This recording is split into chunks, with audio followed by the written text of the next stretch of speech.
Well, that's the thing. In Oakland, we were bankrupt. Oh, stream is live. Okay, sorry. It's all right. We're not going to start for a minute. You can talk. Yeah, that's the only thing I care about. Yeah, I think, like I Getting said, at the end of the day, he's a money dude. That's what he's there yeah, for. He's always been that way. And I've said it until he sells this team and he gets somebody. Look, dude, I've said You this should a sell bunch it of times. to Tom Brady full time. I was even talking to Sell it to Tom Brady. Adam about this. Uh,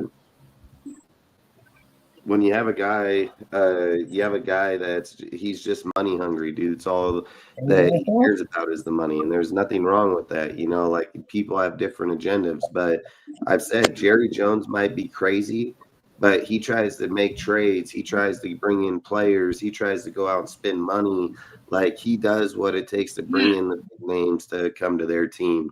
And as he got older, as he got a little bit more nuts, yeah, most definitely. But they're also winning fucking 10 games a year, going to the playoffs and fucking getting set home, regardless of Dak or not. When have we done that? When was the last time that we've made a trade by week 8? Outside of Devontae Adams, what fucking people do we go out and fucking spend to get money or draft capital? Like we don't do that, dude. Like we literally try to re-sign coaches every single year and then act like these coaches are going to do something better with the team when we all know damn well they're not. It's just right. like, And we're shocked, and they're shocked that we don't have no continuity. yeah, Yeah. we had dudes that were really good coaches back in the early 2000s. They would go 8-8, and we would ship their ass. But Tom Cable comes along, punches a dude, and we keep him on the staff for 3 years as a coach. Like how we've always been through this. I've said this about the Raiders. No matter what free agent quarterback we've brought in, none of them been good. And we brought in every good motherfucker for over 20 years. Every single coaching staff that we've brought to this team hired. The best they've done is 8-8 in their first year, all been fired.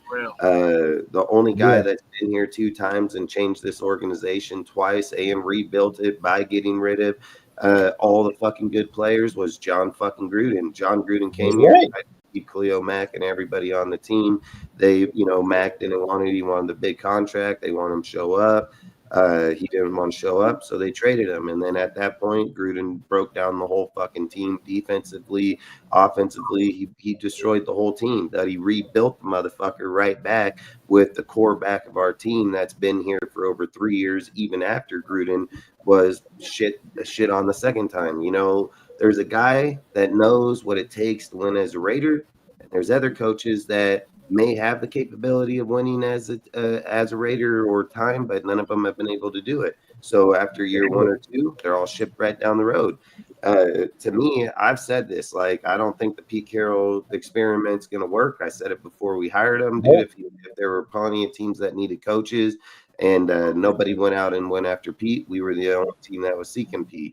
At the end of the day, the Seahawks gave away Russell Wilson and Pete Carroll at the end of their careers, and what's up, man? And at the end of their careers, and they got the picks for Russell Wilson out of the Broncos, and Pete went on and fucking left a year, and now we're fucking dealing with why the Seahawks got rid of him. Like John Snyder's a great GM where he sees the decline in the player and the coach. He moves on from him, gets a guy like Mike McDonald from the Baltimore Ravens defense, and fucking dude just takes off, even going and getting a new quarterback, new offensive coordinator in Kubiak and them. And there are people that can see the decline before the decline happens. Russell left. He's never been good again on any team he's been to. Like we are going to keep being this type of team until I feel like one of 2 things. And, they were talking about it in the Discord today the Instagram chat where they said, hey, where do you think we should, what do you think we should call the curse? And I said, it's the Gruden. Facts is the John Gruden curse since 2002. When you shipped Gruden in 2001 to Tampa Bay, and he went over there and fucking dogged on us for a Super Bowl, you can just tell right then and there from that day on, it didn't matter what coach, what player, what fucking people we brought from 2003 on, this team has just went right off the fucking cliff and ain't never been back.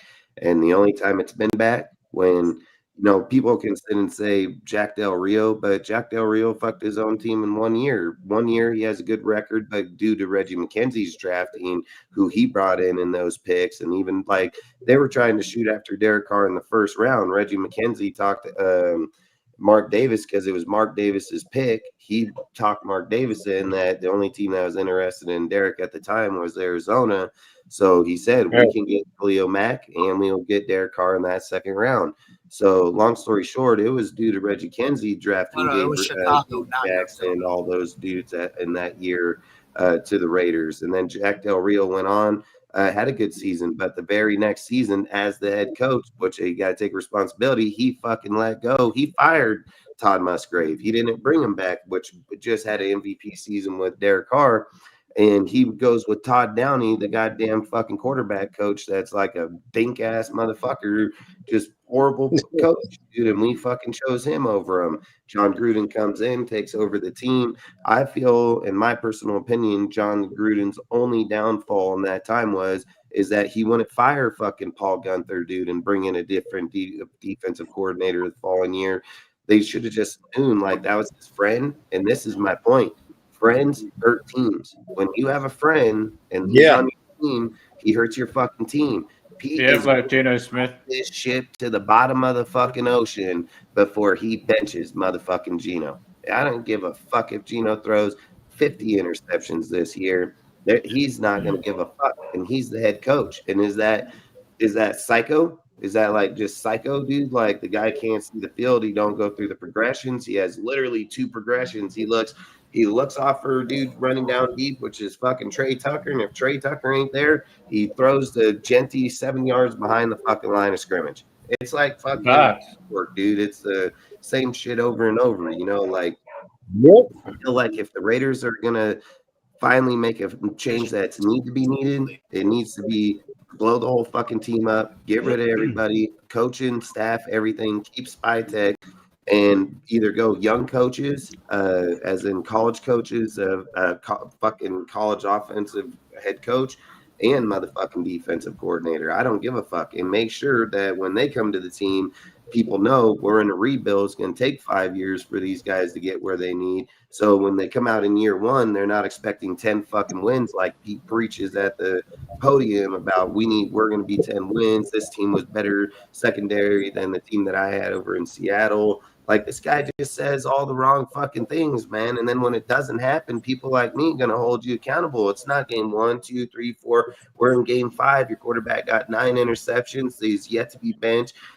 For any motherfucker to come in and play even a goddamn quarter to let your quarterback know it's not acceptable to throw interceptions. They want to use excuses like, I was going to bench this guy today, but I felt like he needed more reps. What kind of crazy shit is that? Like what kind of psycho crazy shit is that when you bring that up to your fucking fan base when you're getting your ass beat the fuck on? There should be any option to put in any player, no matter if it's a fucking second string or third string quarterback, to win those fucking games. So then it's like a straight hot tail, dude. Like, are we not even trying to win the games? Because you literally sitting over here talking about like, well, no, we're just trying to learn the system. It works here in practice, but it doesn't work here in the game. Like, what the fuck? It's kind of funny, y'all, because Dustin's so mad down with Dustin got the wrong title.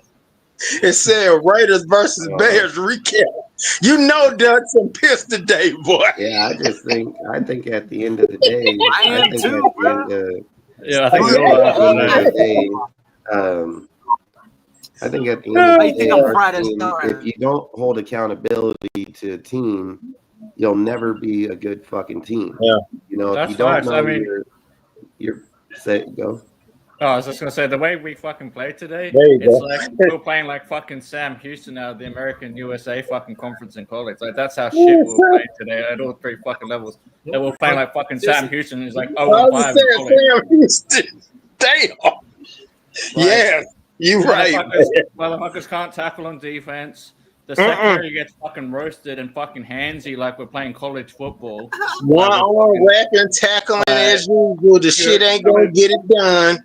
You're telling me you're an NFL starting Max corner the and only you one don't who know to put your actually hands on a contributed. motherfucker after 5 yards? Like, come on, bro. That's Told basic you. fundamentals of football. And then That's what they do best. on the offense, our quarterback throws another 2 picks again. Like, this is like what the third game out of last 4 games where he's throwing multiple picks. He literally has 8 fucking picks in 3 fucking games. It's not up. We need to score a touchdown. Like, that's more than fucking. Oh, sorry, 4 games. That's like 2 picks a game on average. Mm-hmm. Like he's on pace to beat fucking what's his name Terrible, from fucking bro. Tampa Bay's fucking interception. He's of leading 30 and 30. Like he's gonna get like 35 fucking interceptions or some shit. Yeah. He's leading the NFL Like with Jameis 9 Winston, yeah. interceptions, and the next Yeah. closest guy to him is But 6. yeah, exactly. Like, But he's gonna end up fucking being like what's his name at fucking Tampa before he went to the it Saints. was Jameis Winston. Oh, James Winston. Except for the 5,000 difference. fucking yards, 32 Exactly touchdowns. right. Like, That's right. he ain't gonna throw fucking 10 touchdowns at this pace, maybe 15, He's gonna be like 15 fucking touchdowns, like 35 interceptions. Like, That'll be a new record. Yeah, I know. 46 interceptions. He needs to retire from the NFL. We need to fire everybody we got. yeah. At the end of the day, the team has to show credibility, and when you're the head coach, you're the one that shows. You're the one that leads that fucking team, and if the coach isn't leading the team, means the players ain't gonna follow the lead. They lead by example, and they follow their leader, dude. When you're in hard times, it's your coach that brings you out of it. You don't sit there at the podium and fucking tell your team, well, they're all out here trying the same. He said, well, I got in a fight with Max about coming out of the game. Are you the head coach? Are you the head coach? Like you're losing 40. You're losing 40 points. Pull your player out of the fucking game. Like this isn't about stats at this point, dude. Like you're getting your ass beat. So sit out, watch the fucking game, and wish that you could be on the field fucking playing. See, when I grew up in time, you got punished for shit like that. Like they can't sit there and touch you and whip your ass, but they can most definitely benched everybody by bench and tell you, like, you want to be out there, then be good enough to be out there. We're gonna send this fucking team out there now. Like, there's no example being set. Man, they would tell me they'll bench Genty, but they wouldn't bench that motherfucker Geno Smith. And I've said this about Max. I've literally said that when you have a player's voice bigger than the coaches on the fucking staff, that's where you hurt your team. I think that's why Bill Belichick never had fucking people on the Patriots team over X amount of years, because he didn't want that voice unless it was from his quarterback. And I'm not going to argue the deal, because when you see Max, when he's telling the coaching staff what to do, regardless of your voice, leadership or not, we got to follow a line which follows what the coaching staff's doing, win or lose. Like, you don't go out in the fucking army or a war and fucking say, "Don't worry, I got this." You're gonna even in business, shot, in business, you got like business, you got the manager, you got the assistant manager. Like, you know what I mean? Like, you have a hierarchy. If nobody's falling in line to follow the system, then it's just a chaotic system. People said last week against the Bears that our O-line was good and it fucking was going to fix itself. What did I tell you guys? The reason that they fucking ran so good is because they're the worst team in the NFL. Like, we can't sit here and judge. What did I say the whole time? Watch when we go over here to the fucking Colts. You're not going to do that shit. I said it straight up. You are not going to do that shit. Right. So at the end of the day, if we're not recognizing what our team is and what the teams are in the NFL, then we're just not evaluating our team fairly. The Raiders have no identity. The Raiders have no chemistry. They don't have no play concept. They don't exactly. They don't concept, no fundamentals. These are things that they don't use no 3 guys, no intensity, no integrity, no intelligence. All they fucking act like is idiots. Yeah, well, they should have learned this stuff when they were in OTAs and fucking off-season. Exactly, and training camps. People say like, oh, Pete needs time. He needs to bring his guys. Pete brought in a lot of his guys here. He picked a lot of this linebacking core. He picked his own quarterback. Like, Pete chose these dudes in the fucking draft. Pete had plenty of fucking time. They've established their program. They've established their plays. They're fucking veteran players. veteran players and veteran coaches that's been here in the league for 25 fucking years, and one player been here for 13. And we're talking about rookie quarterbacks that come from college that don't know nobody's system, don't know nobody's fucking players, and people are like, well, they got to get acclimated. Well, they go out and win games right away. So what's the excuse that a dude that ain't been in the NFL for a fucking but a day and versus a dude been here for 13 years and we're throwing interceptions in week 5? What did I say the whole entire OTA? What did I say the whole entire offseason camp? That Geno been throwing picks all motherfucking day. And what did everybody in Raider Nation say? Oh, it's just practice. Even fucking Kurt Morrison himself, when he got an argument with me online, I told the guy, you're just an ass clown, bro. Of you, of all players, you're going to be looking at a fucking Would you call it definitely ass clown? I ain't heard that term since Chris Jericho. I called him an ass clown because basically told him straight up, dude, like I would have never expected that to come from a player that's played in the fucking game. But I also told him that's probably why his career was only 8 years in the NFL, because with that type of attitude, that you ain't gonna fucking last long. Just like I told him, I'd love you to go over there and tell Tom Brady it's just fucking practice while you're throwing fucking 4 interceptions per practice.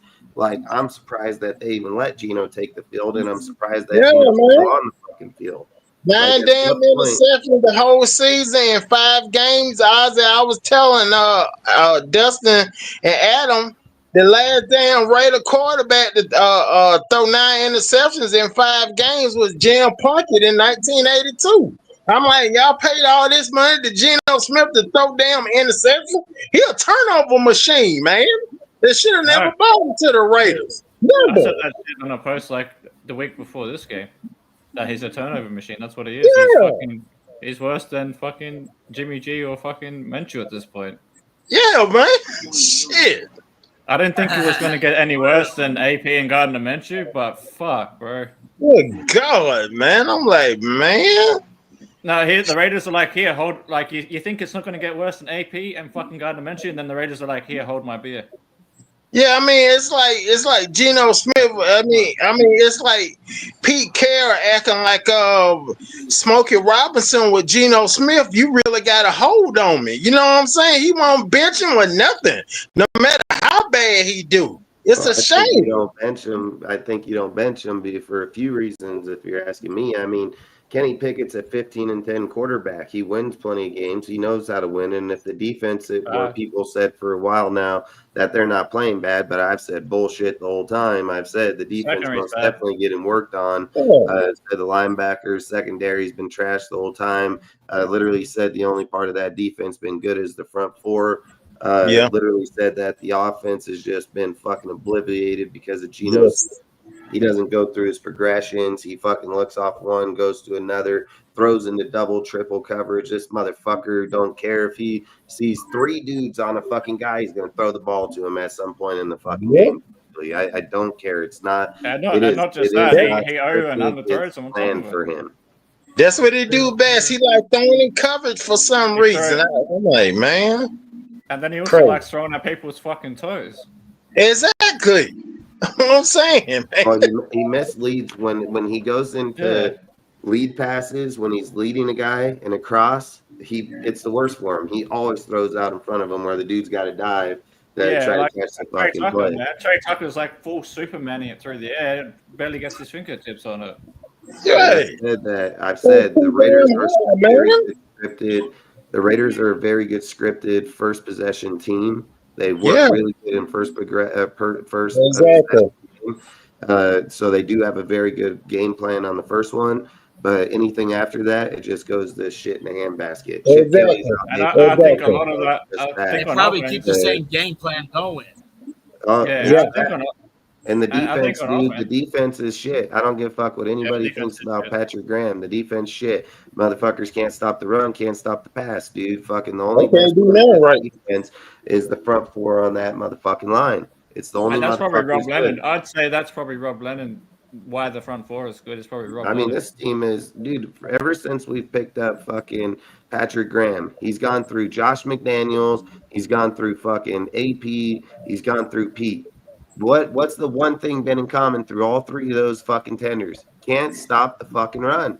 It's been that way. for 3-4 fucking years. It is not the coaches. It's the motherfucking guy here. Like, it's straight up facts, dude. The guy is only getting worse at it. He's only getting worse in coverage. He's only getting worse in a lot of fucking deals. Like, if you were to put bench Geno and put Pickett in, is it going to make our team worse? Is it going to make team worse? Are they worried that Pickett reads the plays quicker, gets the ball off, fucking gets moving the ball downfield, and don't throw interceptions? Like, fucking, there's a big difference. Pickett doesn't. I think Pickett's about even with touchdown to interceptions, but they're like 10 or 12. And it's the same with Aiden. If Aiden has a halfback that goes over 100 yards, he gets winning games. So if you're saying that Aiden can get the ball off, but Aiden has that same problem. Aiden has a problem where he holds onto the ball too long in the pocket. Pickett doesn't have that problem. And I've said it. Sometimes when quarterbacks leave certain fucking systems and go into the other systems, they can probably excel well. So it's either that Pickett is sucked ass in fucking camp, period, to where they're just like, not we ain't putting him in, or there's a fucking this is a Pete factor where Pete says, damn, we just gave Geno $40 fucking million. We signed him for a few years. We put in Pickett now. It only fucking hurt me. Like, and don't worry, you don't need to put him in for it to hurt you. It's already hurting you. So you'd be better off to know that you made the mistake, throw Pickett in there and show the, Raider Nation that you're trying to fucking go after, like, try to win games. He's not trying to win games.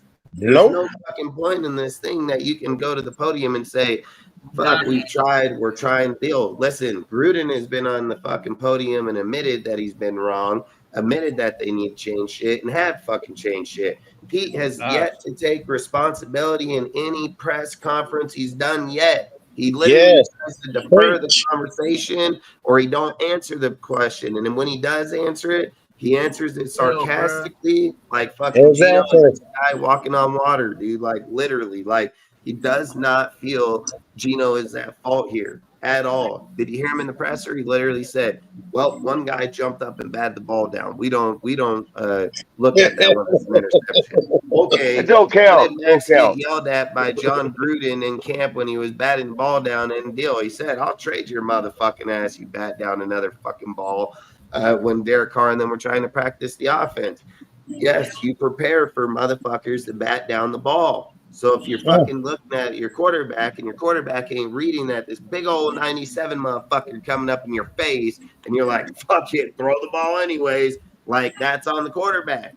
You can't say Geno was scared he's going to get sacked, so he got rid of the motherfucking ball. Like, you have to take responsibility. Every interception is done by the quarterback. I'm not going to lie and say when a guy catches a ball and it bounces off him and goes in the other because the dude just got hard hands, like, I'm not going to argue that factor. But if you're throwing the ball in front of a dude jumping up in your face that's fucking big as fuck, well, I'm going to say that's your fucking responsibility. No more than the next fucking interception where he threw it into double coverage. And did you hear what Pete said when he talked about it? He said, well, he threw into two and then he just moved right on. He don't say a fucking thing. Right. Like, you're not taking responsibility. Yeah, facts. That's his boy. Yeah. And that's the problem. That's why I said, I think it was like last week or the week before, I wrote in a post that if this shit keeps up, Tom Brady needs to be like Al fucking Davis and come out the fucking executive booth and fucking tell Pete either fucking bench Geno or I'm going to fucking fire your ass. Like, there you go. This shit is ridiculous, man. Like, if that was Al, man, he'd be firing fucking. He might even consider firing him on the fucking plane ride home. Like, you know what I mean?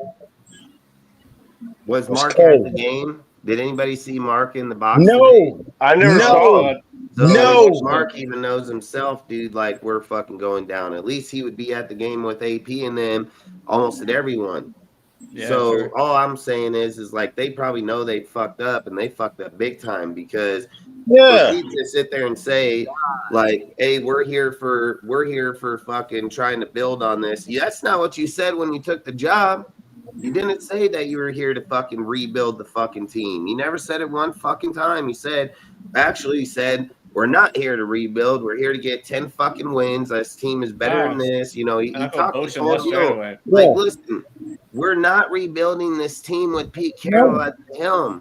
Pete Carroll is going to be leaving. His cognitive decline is going to happen. It already is fucking happening. He will not bench Geno. He has and dementia. he will not bench motherfucking his son. Not going to bench either one of them, and both of them are hurting our team in a major fucking way. You changed the offensive line. I was breaking a top 10 offensive line at the end of the year under AP, and you fucking switch this motherfucker up massively with JPJ, Meredith, fucking Parham, and all that, and this fucking line, goddamn, 32nd in the league. Like, where the fuck is where do you justify that we're doing better? We got fucking demolished 13 pressures on the Colts on our team, dude. Like, that's trash as fuck. Yeah. You know, and we're saying we're not trying to change the line because we have a lot of time put into this. Fuck off. Bullshit. Yeah, well, yeah, the answers are given. Fucking training camp and fucking preseason. That's about it. What after they had a whole year at fucking different positions where they excelled at? Like, what the fuck? But all in all, the ones who's going to suffer the most in all this is going to be Raider Nation, because we keep going through the same shit every year, same excuses. It's like listening to a broken record. And that's what I'm saying. Like Dustin said, man, we just need to blow this shit up completely. And that's why I told my friend, that's why I told my friend, I said, I'm not buying no more Raider gear till they become a winning team again. And from the looks of it, it's not going to be anytime soon. For real, bro.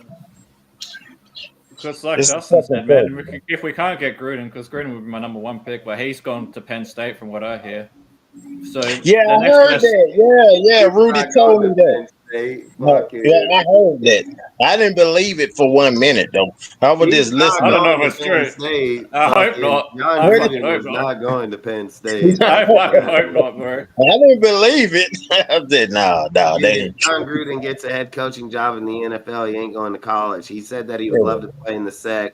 What would stop him from saying he's going to go to the Florida Gators where he's in motherfucking Florida? Like, probably makes more sense than packing up going to fucking Penn State. I mean, he ain't going nowhere. That dude's, if he's going to coach, he's going to coach in the NFL, and he's going to coach for the Raiders, because I can't see him coaching. I mean, even in Tampa, I couldn't see him coaching in Tampa, you know, but this is something I would like to say is that if Andy Reid gets outside the next year or two and says like he wants to retire and they want to give it to fucking Gruden because he knows the system format, knows how to deal with quarterbacks, which will have to be with fucking Patrick Mahomes, we're just gonna get the shit kicked out of us. So this is what I would propose in a heartbeat, dude. Like, take a reality check, step back a second, and say the Pete deal ain't gonna fucking work, because the intention was bring Pete in here, win now, get a Super Bowl or a fucking playoff win now, show that we're a good fucking team.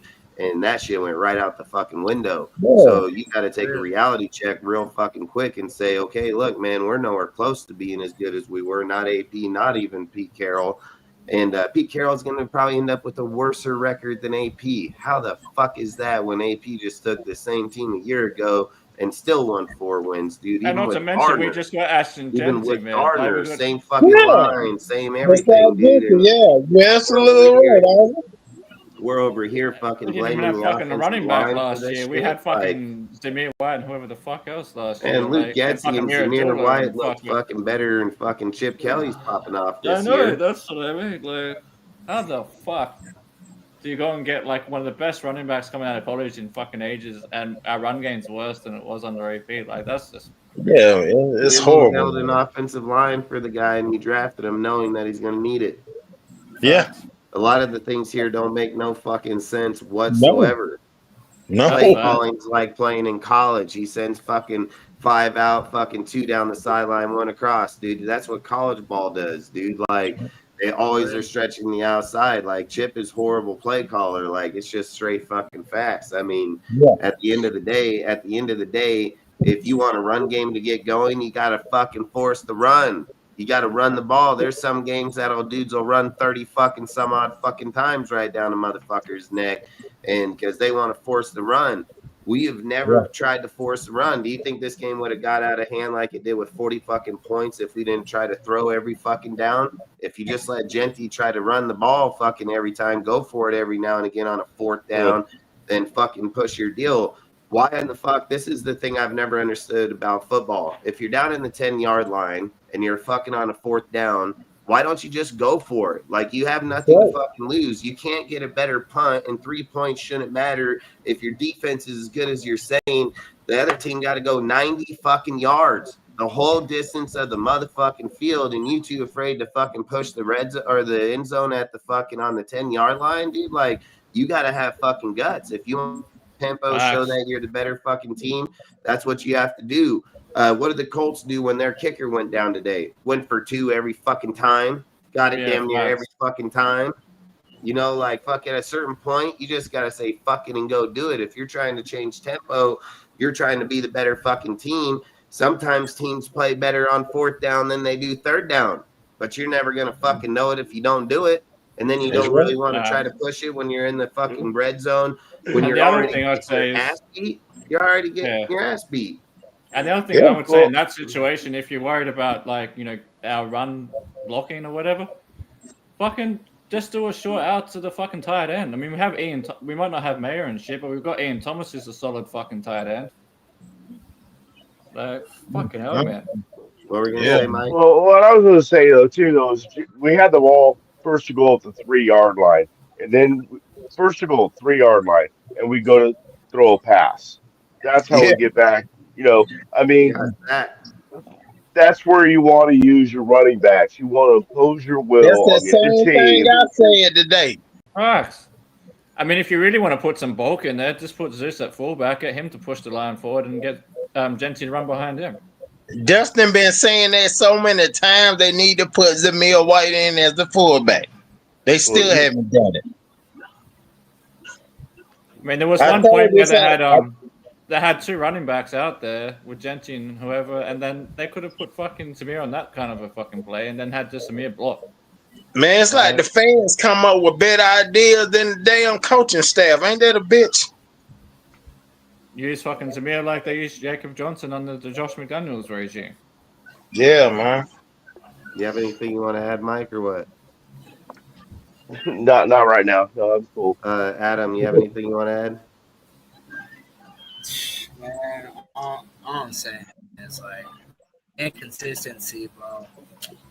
It's gonna keep eating us up if this keeps happening, bro.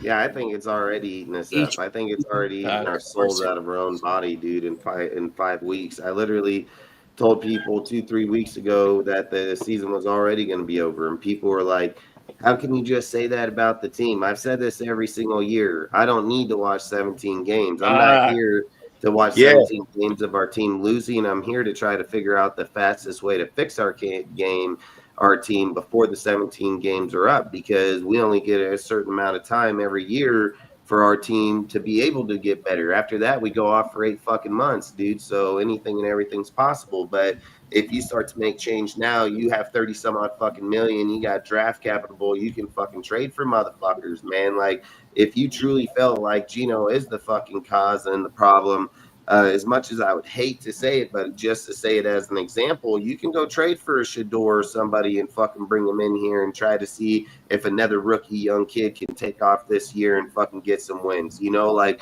we are not trying to fucking win. We are absolutely not trying to win. It doesn't matter. Why haven't you gone out and traded for an offensive lineman?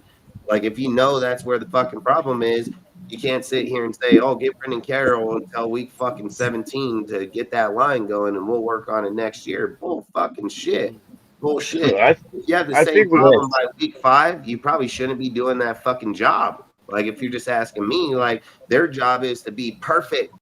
There's only 32 teams in the world. Your job is to be fucking perfect. That's what you're there for. It's the highest level in this fucking world that we live in. It's the highest competition.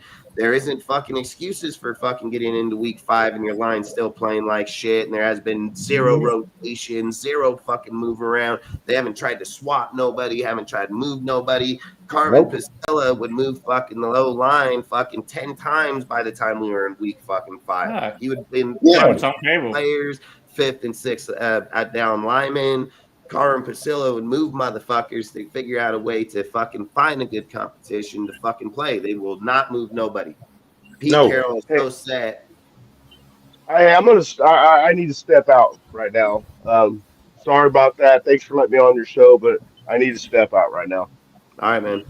All right, Later, Like, Mike. Later, later, Later, guys. Mike. later, man. yeah, so like when you have a guy like Carmen Pasilla and them, and you're making a rotation, and then you go in here and you say, well, I'm not going to do. Our Chip Kelly literally said that fucking Jordan Meredith reminds him of Jason Kelsey. Where the fuck did that come from? The guy is Where? In fucking what way? trash. In The what guy is way? trash. He misses blocks like no fucking tomorrow. He fucks up Mm-hmm. plays, gets penalized all fucking time. And he's talking about this guy reminds him of Jason Kelsey. That's a bullshit lie. That's a Damn right. bullshit lie. Our team's getting railroaded over there on offense, and you've yet tried to fucking move Meredith outside, JPJ inside. Fucking Meredith had one of his highest graded. Dude, he was ranked the 5th best outside guard, dude, last year in the fucking deal. Look it up. And the fucking guy gets moved into the center the following year. Like, that's crazy as I hell. mean, Yeah, when I same heard with that JPJ. comment, Dustin, I Why do was you like, JPJ was the 17th best ranked rookie, or think? the 17th best ranked center in his rookie year. Yeah, exactly. JPJ was yeah. ranked, and they I fucking mean, moved him to right Do very guard. good. Like, what the fuck? And the when fact Chip that you Kelly take made that comment and said that player remind him of Jason Kelsey, I said Chip Kelly must really be on that dope. He's fucking meth smoking. Look, You know, like he's fucking smoking you're something, actually like look, fuck. Adam, huddling it rest up, in dude. I peace, mean, Tupac. He's he smoking doesn't All want to something. give eyes his on me. he doesn't want to give Yes, his bro. he doesn't want to give his fucking offensive lineman JPJ any props, dude, in the fucking Bears game. Yeah, that He shit pissed me basically off said when he was that asked about he JPJ. basically just said he has a fucking big head already. We don't need to Yep. fucking bump. You want to bump your players up at all times. Like, you Yeah, want to man. have them to have egos, dude. You want them to fucking win, dude. I mean, like, what are you talking about? You know, like, if you can throw fucking props to any dude in your team, lineman, fucking offense, whatever, defense or not, you throw it out there. Why would you say that we should delete this segment? We don't need JPJ to get his head and his ego too high. And if his aura Oh, is reaching me in the box, then there's something like, why would damn. you say those things? Like, why wouldn't you just say, like, yeah, JPJ playing good, man. Fucking keep it up. Like, why ain't you pumping up your player? Like, Damn. He said, damn, he throwing more than the bus, didn't he? Chip is a Damn. weirdo. Chip's a fucking weirdo. And then he wants to say, oh, I love JPJ, though. You know, like, yeah, you use certain words that fucking, you know, counteracted what you're fucking talking about, but we know what you're fucking talking about. Like, why would you go Chip on that Kelly whole is a story about it? backstabber. Chip Kelly is a backstabber. They smile in your face all the while, try to take your place, them backstabbers, man. That's all I gotta say about Chip Kelly. I mean, a lot of people are weird like that, dude. And I mean, with him, I've said it. Chip is a weird motherfucker. I don't think he would have even Shouts made it out to back the into the OJs. NFL if it wasn't for Pete. I don't think he would have made it back in the NFL. His game plan just doesn't fit the NFL. I mean, No. look at certain teams like even today. Like you can look at the Patriots, you can look at the Bills. When they're throwing fucking, you know, outs to their fucking halfback out here on the outside line, 9 out of 10 times their plays are with their halfback on the line of scrimmage. When we fucking throw the ball, our halfback is 7 fucking yards behind the line of scrimmage in a shotgun formation where our fucking halfback just runs out like a fucking wheel route and stops on the sideline and just waits. You know, like fucking, I don't know what the fuck where they keep coming up with that. But I've said it. Geno is predictable as fuck. If he doesn't find fucking Trey Tucker out there in the open field, he just moves straight onto the fucking halfback. Jack Bess is wide open 30 yards downfield. Not the safety over him by 15 fucking yards. The fucking corner under or the linebacker under him by 15 yards. And he throws over here to Ashton Genty 7 yards behind the fucking line again. And I'm like, boy, dude, you just had a dude wide the fuck open out here. Yes. You had Trey Tucker wide the fuck open when he threw in double coverage and got picked off. Like, the dude fucking doesn't throw to wide open players. And then we're sitting here talking about He needs to learn the system better. He needs to have more time. He needs more practice. How the fuck are you missing open players? That's Like, what facts. I is don't it think that it's a you're system. looking I at think that it's you're Geno fucking that's the main throwing problem. covered players versus an open motherfucker on the field? Like, do you need glasses? Do you need As long as this jackass man in the NFL, he need more prep. Oh my god. Geno should talk to Tucker about that fucking laser surgery. Is what he should do. Yeah, I think we have Yeah, a major. yeah, I think we yeah. have a I major like your problem. style, man. Real fresh. They Yeah, I seem to think we work have. with Tucker real good. I Yeah. think we have a major problem, dude. If we don't fucking, catch on to these things now. That's Oh, Like fact. this is things we have to take care of now, be able to address it now and fix it now. We're a 1-4 fucking team. That people think that we're gonna be going to the fucking playoffs. Like we're not going to the No. fucking playoffs. playoff. Ain't Raiders going can to the Right. win a playoffs. fucking barely win a fucking Salute, game. fellas. Playoff. They think playoffs. Yeah, Can't like lose we're out. not going to the playoffs.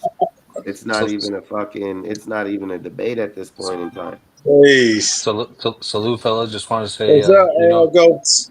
salute, fellas. Hey, Ozzy, long time, dude. How you doing? Hope you're So doing how well. you going, bro? Hey, Dustin, thanks for letting me on, dude. Appreciate it. Always, bro. Salute to everybody in the chat too. Appreciate all you guys, man. Hey, dude. So, like, Dustin knows I was in the Discord earlier today watching the game with the rest of the guys, and just a couple of things that we need to be honest with ourselves as Raider fans. And I'm sure you guys touched on this already, but I want to just like emphasize on them. Okay. Like number one, for us to move forward as a team, actually for us to move forward as individuals, before we actually can move forward, we got to acknowledge our mistakes, right? We got to acknowledge, hey, Yes. we did Yes. this wrong, we could do this better. The Raiders handled that whole Derek Carr situation completely wrong, and I don't mean to bring up Derek Carr again, Oh yeah, you're you right. know, You're right. You absolutely right, Al. because we've I think we all acknowledge it, all of us on this panel who know football. We Mm-hmm. are what it's called in quarterback purgatory. That's what we're in right now. A We couldn't quarterback sto- burger. I like we that. could we couldn't solve it right with Gardner Minshew. We couldn't solve it with Garoppolo. We couldn't solve it with AOC. We're definitely not solving it with Geno Smith. So we have so many different pieces that we've tried at the quarterback position since Carr, which leads me to believe that letting go of Carr and not getting anything in return was an absolute massive, massive mistake, right? So that's like number Mm-hmm. one. Number two, Mark Davis caving into the NFL and effectively forcing John Gruden to resign also led us to this coaching carousel. Like Gruden had built that team by year 4. That's Like facts, bro. Gruden had us We roll. had a playoff team. We had a Yeah, we playoff had a team. playoff team. Gruden had Yeah. us rolling. And Yes. Gruden's actually built this team twice in the last 25 years. Gruden's the only dude who's literally built this team twice. And he had us on the Yes. verge, I think, the second time to also build us into like a bully, into a perennial playoff contender. So like I think Dustin mentioned this shit like on the Discord. Like we're like in the Gruden curse ever since fucking 25 years ago. And I Yeah. don't think that we're ever gonna I mean, I hope I'm wrong, but it's hard to shake this shit off, guys. Like it's really, really hard to shake it off. And We in the I, Gruden curse and the Derek Carr curse. absolutely. And it's all self-imposed, right? Like all of this is Yeah. self-imposed. Al Davis traded away John Gruden the first time around. Then we Yes. let Derek Carr go Yeah. and we got nothing in return. Thanks to Josh McDumbass. Releasing him. Well, and then check this out, though. Check this out. I see Josh McDaniels call a hell of a game tonight in Buffalo, Yeah, I fucking saw that. Buffalo, and like the offense looks really solid. And look at our offense; we have the highest paid offensive coordinator in the league. Yes. It's a Chip good Kelly fact. is Chip Kelly. We all need to like band together as Raider fans and file a lawsuit against Chip Kelly for literally stealing from the organization. He's Yeah. making almost $7 million a year to put up what 6 points today, 7 I points. told I told Dustin, I said we Raider fans come up with better ideas than the damn coaching staff. Ain't that a bitch? I Well, mean, yards are an inflated stat because yards just mean you're throwing the ball a lot. Touchdowns is the stat that backs up the yards. So if you're throwing for facts. 300, 400 yards, but you're not getting no touchdowns, the yards absolutely mean jack shit. It And just That's Dustin, means facts. that and the Drew other instead of shit, running I the agree. ball the whole and time. and the other shit is a lot of those yards are coming in garbage time. Yeah. When the opponent's just playing soft, you're Yeah. throwing underneath and you're completing 10, 15 yard, you know, completions. Like that doesn't mean anything to me. So I think this team, unfortunately, you know what's freaking crazy? This team looks worse under this regime than under AP and Yeah. Josh. No, Josh said the same thing. Yeah. Actually, Josh's first year, I think we won like somewhere around like maybe like 6 or 7 games. I forget, but like I think we I think it won was like six. I think we Six. won a handful, and then AP's first year we won 8, I believe, after Josh got fired after like week 5 or something like that. He Yeah, won So eight this, we out. won it. He won 8 games out that season. Yeah. right, and so this is the other point that I wanted to make that stood out to me. I don't know if you guys watched Pete Carroll's press conference, but he was asked like Yep. how he's managing this on a personal level, and he said that he's struggling, that he's managing it very, very poorly. You never want to hear that from your leader. Hell no. You never want the captain of your ship to be like, hey dude, like I'm having a hard time. Fucking Dustin, I know he runs a company and shit like that, but you gotta keep up appearances and you gotta keep up the morale for like your workers, dude. You can't be like, oh shit, dude, like I don't feel good. You got to be like, I got this. Don't You worry. gotta be like, I got this, dude. You can't be Yeah. like, oh shit, dude, I don't feel like And going to work. Yeah, you know the guy's When you fucking mention British the saying that shit quarterback, doesn't damn show. and when you mention the quarterback, you said purgatory. Man, I like that term. You making me hungry over here when you said that. You know it. I like Didn't mean, that. didn't mean to make you hungry, No. but That's a good thing. That's a yeah, good thing. Shit. but Let's add a little cheese on that burger for me. I love that, cheese, man. no, guys, But but they like need to I think our fix this team. shit. They need to fix this because the people who suffer, the ones who suffer the most is the damn Raiders fans, man. Well, this is the other thing that I was going to say, guys. Okay. In the Geno Smith conference and the press conference, I also watched it and listened to it very, very closely. When he was asked about the picks, he didn't Uh-oh. take responsibility for either of them. For the first one, he said, "Oh, I made the right read and I made the right throw. The guy was open. I didn't make a mistake." And for the second one, he blamed Dante Thornton. And that's how a quarterback loses the fucking locker room. Oh You damn! never ever Oh, he said blame. that bullshit. Oh boy, Go That's back and listen. horrible. That guy. He said, "Oh, he's a rookie. We all make mistakes, and what? he's supposed to sit on the route because it was zone, and he threw that shit in double coverage." Go back and watch that.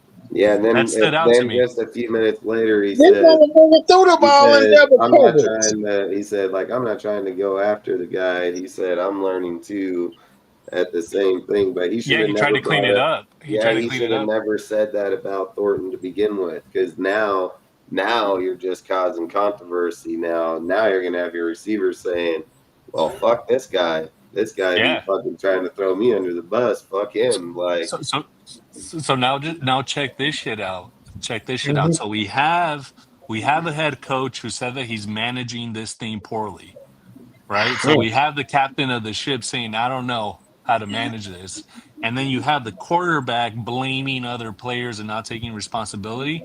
That's a recipe. That's a recipe for disaster. I'm not going to be It's the surprised if case the of fucking And toxic then he locker room. said some other bullshit talking about the first game that we lost. I'm like, you dumb motherfucker, y'all done lost 4 games. What the fuck you talking about, man? guys, I hope I'm wrong. But I'm not. I wouldn't be surprised if fucking Tennessee wipes the floor with us. I wouldn't be surprised. I'm not gonna lie. I We Hey, wouldn't did be look, surprised. I remember, wouldn't be hey, surprised. remember them Carolina Panthers? They won their first game against the Raiders. Remember, they Just didn't have Saturday? no Remember wins. Just Saturday? Remember You Just know, Saturday? Yes, Remember Baker Mayfield with 1 day of practice with the Rams? yes. Don't be surprised, guys. I hope I'm wrong. Don't be surprised. We probably will get beat because the way it works is like the week one when we played the Patriots, there was no tape on us how we played. So you can go in and play that game and have a good chance to win.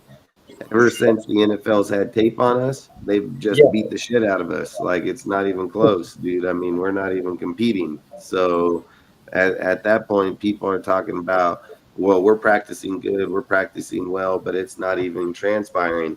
Max Crosby literally said just recently that he isn't here to babysit Geno and them, and that they need to get their shit together. Like there are other people already feeling what these guys are bringing to the team at the moment. So, look, I get Pete's fucking agenda. I get that, hey, we're here to fucking install this, everybody's learning process, blah, blah, blah. But listen, if you got fucking Kenny Pickett and you're down fucking 40 goddamn fucking points, throw your quarterback out there so he can get some reps in your system if he's trying to learn it too. Like at a certain point, regardless of how much money you've paid your quarterback or not, I told all of you, I said it the whole time. I said, this guy can end up being another Gardner Minshew. I told all of you guys, dude. Yeah, you did say that. They come from a good organization. We are not that organization.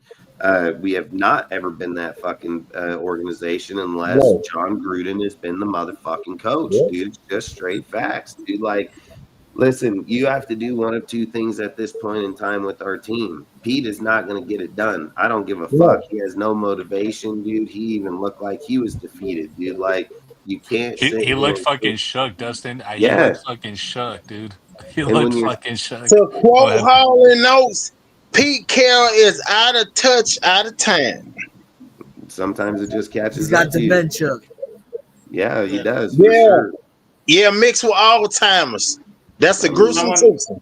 That's a From someone gruesome studying truth. psychology, I concur to that. Like when I'm watching some of his presses and shit, there's definitely something going on up there. Yeah. Listen, I would be like UCLA. Nico was sucking dick over there. He couldn't fucking win to save his life. He was playing shit ass football. UCLA fires their head coach, OC, fucking defensive coordinator, promote all fucking interim coaches, and they go fucking beat the fuck out of team this week. Like, sometimes you just gotta fucking go with it. You gotta just set the example, dude. I mean, look, I get it. We're not going to be like UCLA where we put interns in here and be better, but we never know. Maybe somebody has some energy. Maybe somebody has some fire. But I want to do that. I already feel like Pete sucks. I'm just going to roll with them because, look, this is how I strongly feel. Over the last few years, we fucked ourselves out of draft picks, dude, because we wanted to go out and win pointless games at the end of the fucking season. Like, we cannot fucking afford to do that. You put an interim head coach in there, he's going to go out there and try to win games that we don't need to win. Just let Pete and them ride out their fucking bullshit deal. If it works, it works. If it don't, it don't. But I feel like you have to move off of Pete after this year. If we feel like Pete going to have 2 more years at the helm and he's going to develop and have this program, I don't even see where anybody on this team is even begun to develop. So where's this program? Hey, Dustin, to be honest with you, I don't even think that we're going to need to fire Pete. The way that guy looked at the press conference, he looks like he's going to mail that shit in after the season on his own. There's a very good chance. Because And then I'm gonna say this. Then the last thing I'm gonna say this before I go is like for all the teams that's on the Raiders schedule, for their players that's on their team to earn big paydays is to beat the Las Vegas Raiders. I'm out. Y'all take it easy. See you, man. Take care. So like I'm saying, like I think Pete might throw in the towel by himself. He might be like, "Fuck, I'll go to the retirement home. Eat my Metamucil. Fucking, they could put on my diaper. Like I'll eat my oatmeal. Like whatever. Like I think he's done. I think he's cooked. It's over." Yeah, because I don't see nothing coming back either. I think look, dude, on the sidelines, he looks cooked. They don't look like they're fucking. Our team looks lost. It looks lost, dude. And we're talking like I said, they remind me of Sam expecting- Houston in the USA conference in college. Dude, he hasn't won a Super Bowl or been to one since 2013. No different than Aaron Rodgers being to one in 2011. Like you can ride the Super Bowl train and all this all you want. It's the organization too that fucking kept you guys there too because they're still winning. Like at the end of the day, I've said like people like the Pittsburgh Steelers, they can change coaches but still have a winning organization. When we compare all these teams where when players are coming from there, quarterbacks included, are coming to the Raider, we're comparing ourselves to the Niners, Seahawks, Patriots, and shit like that. Like I've said, when Gruden came here, he fucking took Derek Carr. He didn't go get nobody else. He kept the quarterback we drafted, a guy that we had as a Raider, and he fucking won with him. 4,000 plus yards, fucking 25, fucking Almost 32 5,000 fucking one year. touchdowns. I mean, fucking barely any interceptions. I mean, fuck, He dude, was we can win with Derek Carr. You Took know, care of the like, football. yeah, if we don't break the fucking team Geno, down and just demolish this motherfucker and that's start up facts. afresh, Geno, we're never gonna fucking get there again. It's Geno just has that. the same number of interceptions in 5 fucking games what Derek Carr had in the whole fucking season. Yeah, you can't. He's got 9 picks. Yeah. He's on pace for 28 picks, guys. He's on pace for 28 picks. I'm saying I 30 think plus. 46 picks. You know, Al, 46. I've even told you this from day one, dude. Like when we've talked about it, I've said we should throw a grenade in here and just blow the bitch up. You I've mentioned made that, a dude. clear Yeah. statement that the putting the Band-Aid on does not fix the fucking problem. I've Gotta said clean out the wound. damn right. And I've said that when individual players have higher voices than the coaching staff, that's when you create problems. You know, like you can't fucking be a good team if you're not the motherfucker leading the fucking team. You know, Max may have a voice or not, but if John Gruden was here, it's John's team. You're going to play for my team. You know, like they're not sitting here dictating the way that the team is picked or things of this. When you have coaches that are submissive to players, players don't coach teams. They just play on the fucking team. Hey, I'll tell you guys this, man. I don't think the rug shit happens if Gruden's there. Facts. No, I said that the I whole don't think time. that happens, dude. That doesn't Fuck happen. no. That's facts. I agree. I said that the whole time. Chan, I would Because love to get Dan Lanning, dude, but we'd have to Yeah, pay Dan Lang's my $20 guy. million. Yeah, $20 million. We'd have to pay $20 million to buy his contract out, man. And I don't know if Gruden and them would do that. I mean, let's just get the UCLA guy. The dude looks like 12, but he fucking won. Yeah, you're saying the intern guy. Doesn't he look fucking 12 years old, dude? I thought That guy was an intern before, and he fucking won too. Like he got his team into the fucking playoffs. Like the coach, that guy. Dude, I thought that shit was AI, coach. dude. When I saw the picture, I thought that shit was AI or some shit. Like he looks like a little kid. He does. I thought the same shit. I ain't gonna lie to you. I had to look at it a few times because I was like, man, this guy's in the fucking shirt or fucking. He's not in pads. He's not hurt, dude. So I'm like, who the fuck is this guy? And then I was like, oh, that's the intern guy. He looks like a little fucking like Keebler elf or some shit. Yo. Adam, you want to talk about your subject? All I gotta say is, man, like, I think we have a stable general manager, but man, what will it take for Mark Davis to see that he cannot just hire these old coaches hoping to win, or coaches that have no experience? It's just a repeated cycle. It's annoying. That's all I gotta say. Yeah, the only thing I'll add to that is, like Dustin said, man, we just need to throw a grenade in this bitch and blow it up and probably go either, if you can't get Gruden to come back, then you have to go with young guys. Just bring in a whole fucking, like a guy from college. You should have went with Liam Cohen instead of Pete Carroll. I don't know about that, but yeah, maybe. But I reckon we got to go young at this point. Bring someone in college that has a good, proven football program that's proven to develop quarterbacks and players. Like they don't, and then if they're not, even if they're not good on the defensive side, you can go get a defensive coordinator for them. I think I agree with you, Ozzy, and I think just to double click on this, like Peter. All right. Just to double click on this, like Pete Carroll hiring, we did it wrong from the very beginning, right? Because typically you hire the GM. I like Spytek, by the way. I think his draft class is going to be okay. I think it's Spytek's going to draft him. But Spytek should have picked the head coach. Yeah, facts. Like Spytek wasn't involved in that, right? Like they were hired kind of separately, and we haven't hired appropriately ever since John basically got hired. Ever since like Gruden got hired, like what was it, fucking 7 years ago now? 18. Yeah, 2018. 2018. But even then, like they still kept on Reggie McKenzie. You know why and it worked out? Because he hired everybody himself. Like yeah, that's then why he it hired worked everyone out, because himself. he Yeah, hired then he, everybody himself. which by the way, Dustin, everyone fucking hates on Mike Mayock's draft picks. But if you look, the number of players that are still in the league that are Mayock picks, it's actually pretty damn impressive. Yeah, and you know what's even oh fuck, you're right. You're right, they are. Fuck, I forgot what I was about to Like, there's a bunch of guys, bunch of Mayock picks who are still producing. I mean, he missed like on some of the top picks. We all know that, but overall, like he had pretty solid drafts. See, then again, I don't know how much of that was Gruden or Mayo with the first round picks and stuff. I mean, people Right. forget John Gruden drafted Charles Woodson, fucking Hall of Fame fucking Raider.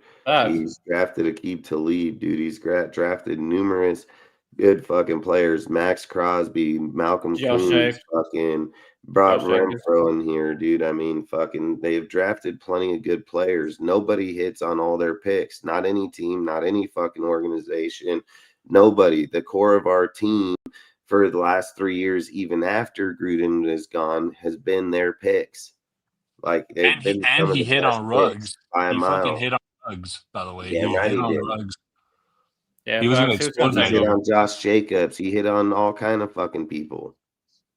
You know, it doesn't He picked up matter if they AJ didn't Cole in hit. free agency. It Like doesn't matter if Daniel they didn't hit Carlson. on Leatherwood or fucking Abram or fucking Cleed, any of them. You just sometimes don't hit on picks. It's just how it is. It doesn't matter if you pick first overall or if you pick fucking 30th, 32nd. And actually, Sometimes like you just everyone, don't hit on picks. everyone likes to talk about the Cleveland Farrell pick, right? But he actually played out his rookie contract. He was playing for Washington up until last year. And if you flip Cleveland with Max, you get the same net result. Like if Max would have been a first round pick, he obviously performed and excelled at a first pick level, even though he was like a fourth rounder. You know what I mean? Like if you were to flip flop both of those guys in that position, you actually get like the same kind of value. Yeah, I get what you're saying. I think, like I've said, at the end of the day, John Gruden them had good draft picks for us and good free agency. Like they just had a good team. You know, like it doesn't matter if Josh came in here, AP, fucking Spytek has had a good draft. His players will be good. Look, listen, if Derek Carr was quarterback, Thornton would be fucking getting some fucking touchdowns. He'd be fucking being a big player this year. Same with fucking Tyree or Trey Tucker. Same with fucking Jacoby. Jacoby puts up 200-300 yards, has zero touchdowns. But Hunter Renfro has fucking 13 receptions, 75 yards, and fucking 2 touchdowns already in the season. Touchdowns win games.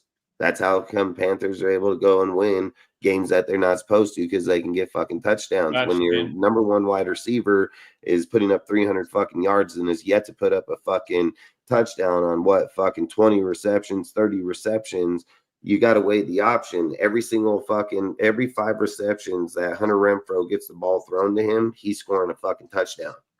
You know, so all I say is wide receiver ones are measured off touchdowns. It's not about the yards. It's about being a fucking dominant one for touchdowns. So I think at the end of the day, like I said, we got to blow this up in all different ways. Like we have to blow it up in all different ways. Guys, you know what it reminds me of, like the analogy that I think of when people say, "Oh, he has a lot of yards, but you don't have touchdowns." It's like working a lot of fucking hours, but not getting a paycheck. Yeah. It's like you gotta cash. You know, you gotta cash your check eventually, and the way you cash your check is making it to the end zone. Ultimately, that's what matters. And we're not getting to the end zone, and we have the highest paid offensive coordinator in the league. I got to reemphasize that. Like Chip is the highest paid offensive coordinator in the league. And I don't know about you guys, but you know, I'm not dropping $6 or $7 million to get, 6 points on the board. We're basically paying that dude over $1 million per point at this point. Yeah, exactly. Well, yeah, exactly.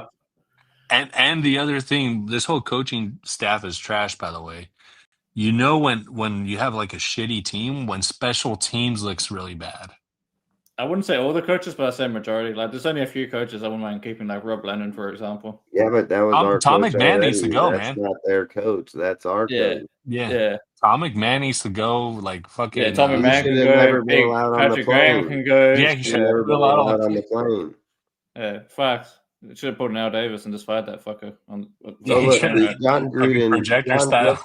let's put John Gruden into perspective real quick, okay? John Gruden took over the team in 18. He had Khalil Mack and some good players, but he fucking shipped them. He didn't start Facts. the He blew up the season. team. He didn't start the season with those fucking players. And He Miller was a fucking rookie picked that all year. kind of fucking people, and he tried to bring in fucking players to help out Derek Carr, and some of them worked, and some of them didn't fucking work, especially the AB fucking deal. Tyree Williams was a good one until he ended up getting injured.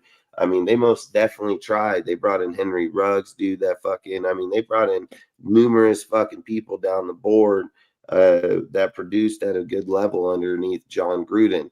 So when John Gruden took over the team, he demolished the fucking team to rebuild it. And he still won 4 fucking games, and he still looked competitive all fucking year long and lost games that they should have won.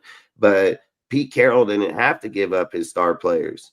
Pete Carroll didn't give up his fucking main people. And either did Josh McDaniels, and either did fucking AP. They all got to keep fucking Max Crosby. They all got to keep the players that they fucking wanted to keep, and their production still never fucking panned out.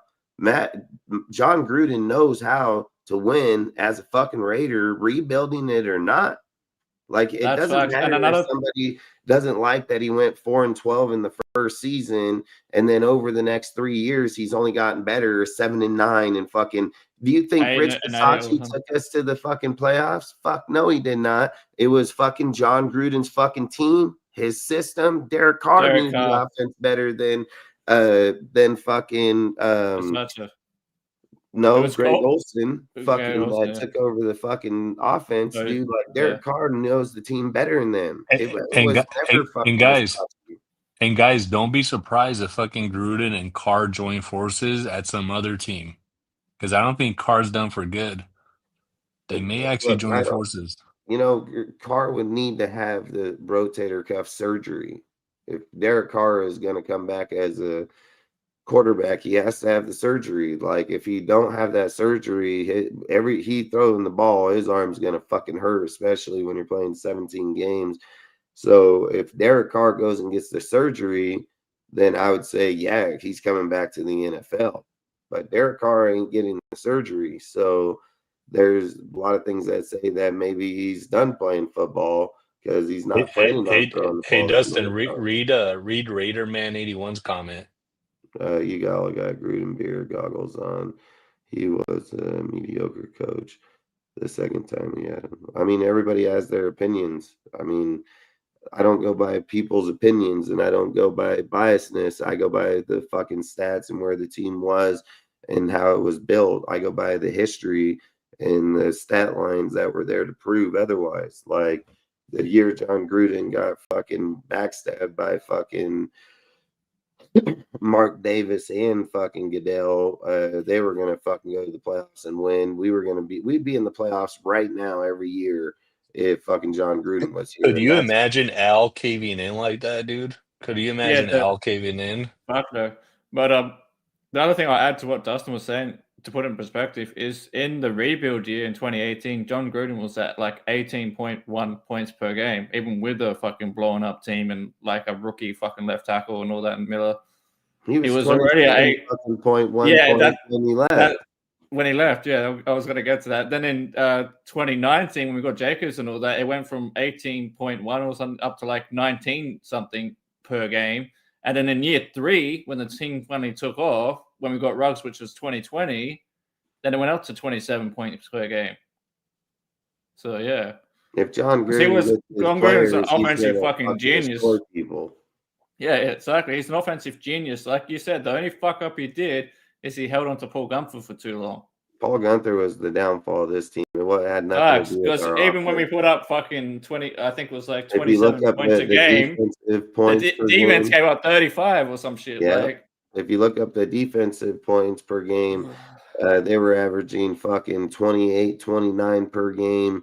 Then even the 1 year where Derek Carr and them were averaging 24.2, they were averaging 25 point fucking 6. You know, like you can't win You can't games win if with no your defense. fucking defense is giving up more fucking points than the offense. And you can't sit and say the defense is what won those games when Derek Carr has fourth quarter comebacks. And even in 2016, Derek Carr had what 5 fourth quarter comebacks in that season. That had nothing to do with the defenses. It had a lot to do with Derek Carr. You know, like at the end of the day, people can be biased about individual people or takes. I can care less about people's biasness. It's the factual truth about the team. John Gruden knows how to build a team. What coach are you guys going to go for? You going to go for John Harbaugh that can't win with Lamar and fucking just sucks right now? Like, that's who you're going to go with? Because that's not who the fuck I'm trying to go with.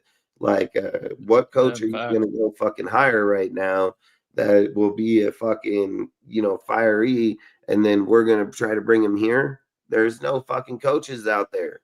Facts. Like, The only NFL coach I'm taking is John Gruden, and if we can't get John Gruden, I'm going to college. Or I'm going to college and getting FSU Mike fucking Norvell and bringing Mike Norvell here, or I'm gonna go get Garrett fucking Wilson.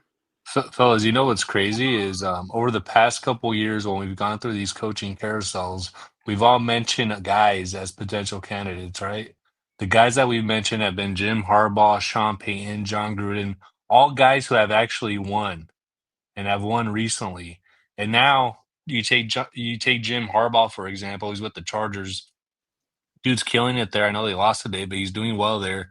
Then you have Sean Payton turning things around in Denver. They got a huge win in Philadelphia today. That's a big culture shift of a win there.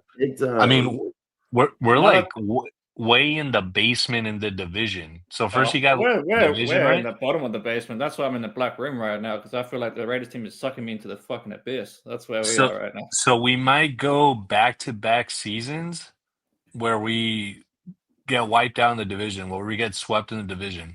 Absolutely. And I don't think that's happened in like 15, 20 years. I don't think that's where we've actually gotten swept in back-to-back years. So that would be absolute rock bottom. I don't think. Well, it hasn't happened in my time as a fan. I don't think that we've gone back. I don't think it's from what I remember. I don't think it's happened like back-to-back. Because I've been a fan about what we are now, 2025. So that's like 23 years, and I don't remember it ever being back-to-back. For what? For getting being swept in the division. I don't think it's happened in the last. Fucking rolled on, dude. Yeah, that's what I'm saying. It's gonna be a new record, We're about man. to get rolled on for sure. I mean, we are fucking not winning. Listen, I sat and thought the win that we may win is the Tennessee game. But even seeing Cam Ward playing against Arizona, that's what I'm saying, man. By the time, what week do we play Tennessee? I feel like we're playing them next week, dude. We're gonna get beat by them. Watch, dude. We're gonna these fucking motherfuckers, dude. Like, we're gonna fucking roll. You know, like that's how bad we are. We're about to have every team that watches us play is gonna know how to beat the shit out of us. Like we're not about to have a Cam Ward coming out party. Is probably what's gonna happen, like we did with Marcus Mariota. We're gonna have a his fucking career throwing 3 interceptions. And you know it's gonna be mostly Tennessee fans, by the way. Oh fuck, dude! It's like this is why I said it only gets bad from here. Like if you don't like you should go into this next game fucking benching Geno. Like if you're trying to set an example to be a better fucking team, better fucking player, you bench Geno right now, dude, and tell him. Like Pickett's going to play this next game, and until you quit throwing interceptions, you're not going to be the starter. Like you have to set some type of fucking example here, dude. Like you can't just sit there and say, "Oh hell, we're practicing during games." Like that. That's not what you say. Yeah, what the fuck? I haven't watched the press yet. I don't watch that shit. You don't go 20 fucking points down, man, and then not fucking put in your backup, and then say, "Yeah, I thought about putting in my backup, but I felt like Geno needs to get fucking." Practice and reps so we can get better. What the fuck are you talking about, bud? Like, what are you talking about? Geno, Alfredo, appreciate you. Geno couldn't. Ain't gonna get better. Geno couldn't score against the second and third stringers. Ben, he's somewhere on a milk carton, bro. He was somewhere on a milk carton today. At what point do you sit and say you're fucking garbage? Like, at what point do you sit and say, Booger eating Mitchell, get off the field? You know, like you gotta fucking this dude gotta go. You know, like you can't do that. And Yeah, then when you say that you're not gonna pull him off, I'm like, okay, listen, Pete. I'm gonna fire you this year because one, you won't fucking move your brother off the offensive line that just sucks ass at that. That's And a now son. you're gonna leave Geno in this bitch that he fucking sucks ass at quarterback. So, like, what the fuck? What are we doing here? Like, what are we doing here? We got Chip over here playing college football in the NFL. Like, what the fuck are we doing? Making over $6 million a year. I mean, fuck it, It's dude. fucking Like, Chip's almost making as much money as OC as what Gruden was making as a head coach per year, like $3 million less than him. That's And how we don't crazy have it a is. punter. And we don't have a punter anymore. Yeah, by the way. apparently Cole went out today. That was fucking man. dude, we're not gonna have nobody by the end of this season. We just paid fucking Colton Miller fucking $66 million on 3 years, and motherfucker gonna be out, dude. He has a fucking stress a fracture in his foot, which could take up to 4 to 6 weeks. And He's then if done. we're already getting beat down, are we really trying to bring him back at the end of the season? Like, I mean, what's going on here? You guys want to get a laugh? At this point, I'll trade Miller. To be honest, Ozzy, hey, you guys want to hear a laugh? You guys want to get a laugh? I heard a content creator say, "Hey, we could get Colton back if we make a deep playoff run." What deep playoff run? So if we make it to like deep January, early February, or whatever, it's like I put on a post, man. I put on a post like I think it was like last week where I said like it's bad enough your odds at 1-3, but if you drop to 1-4, which we just did, like our chances of making any playoffs is pretty much zip now. The season's cut. The only team that's made playoffs after being 1-4 was the fucking Tennessee Titans back in 2002. Yeah, this shit's not happening. Yeah, it ain't gonna happen. And they actually their losses weren't like our losses. Like their losses weren't by fucking 20 their points. teams were fucking way better built. Than yeah, fucking us. yeah, exactly. Yeah, facts. Especially back then, back in the early 2000s.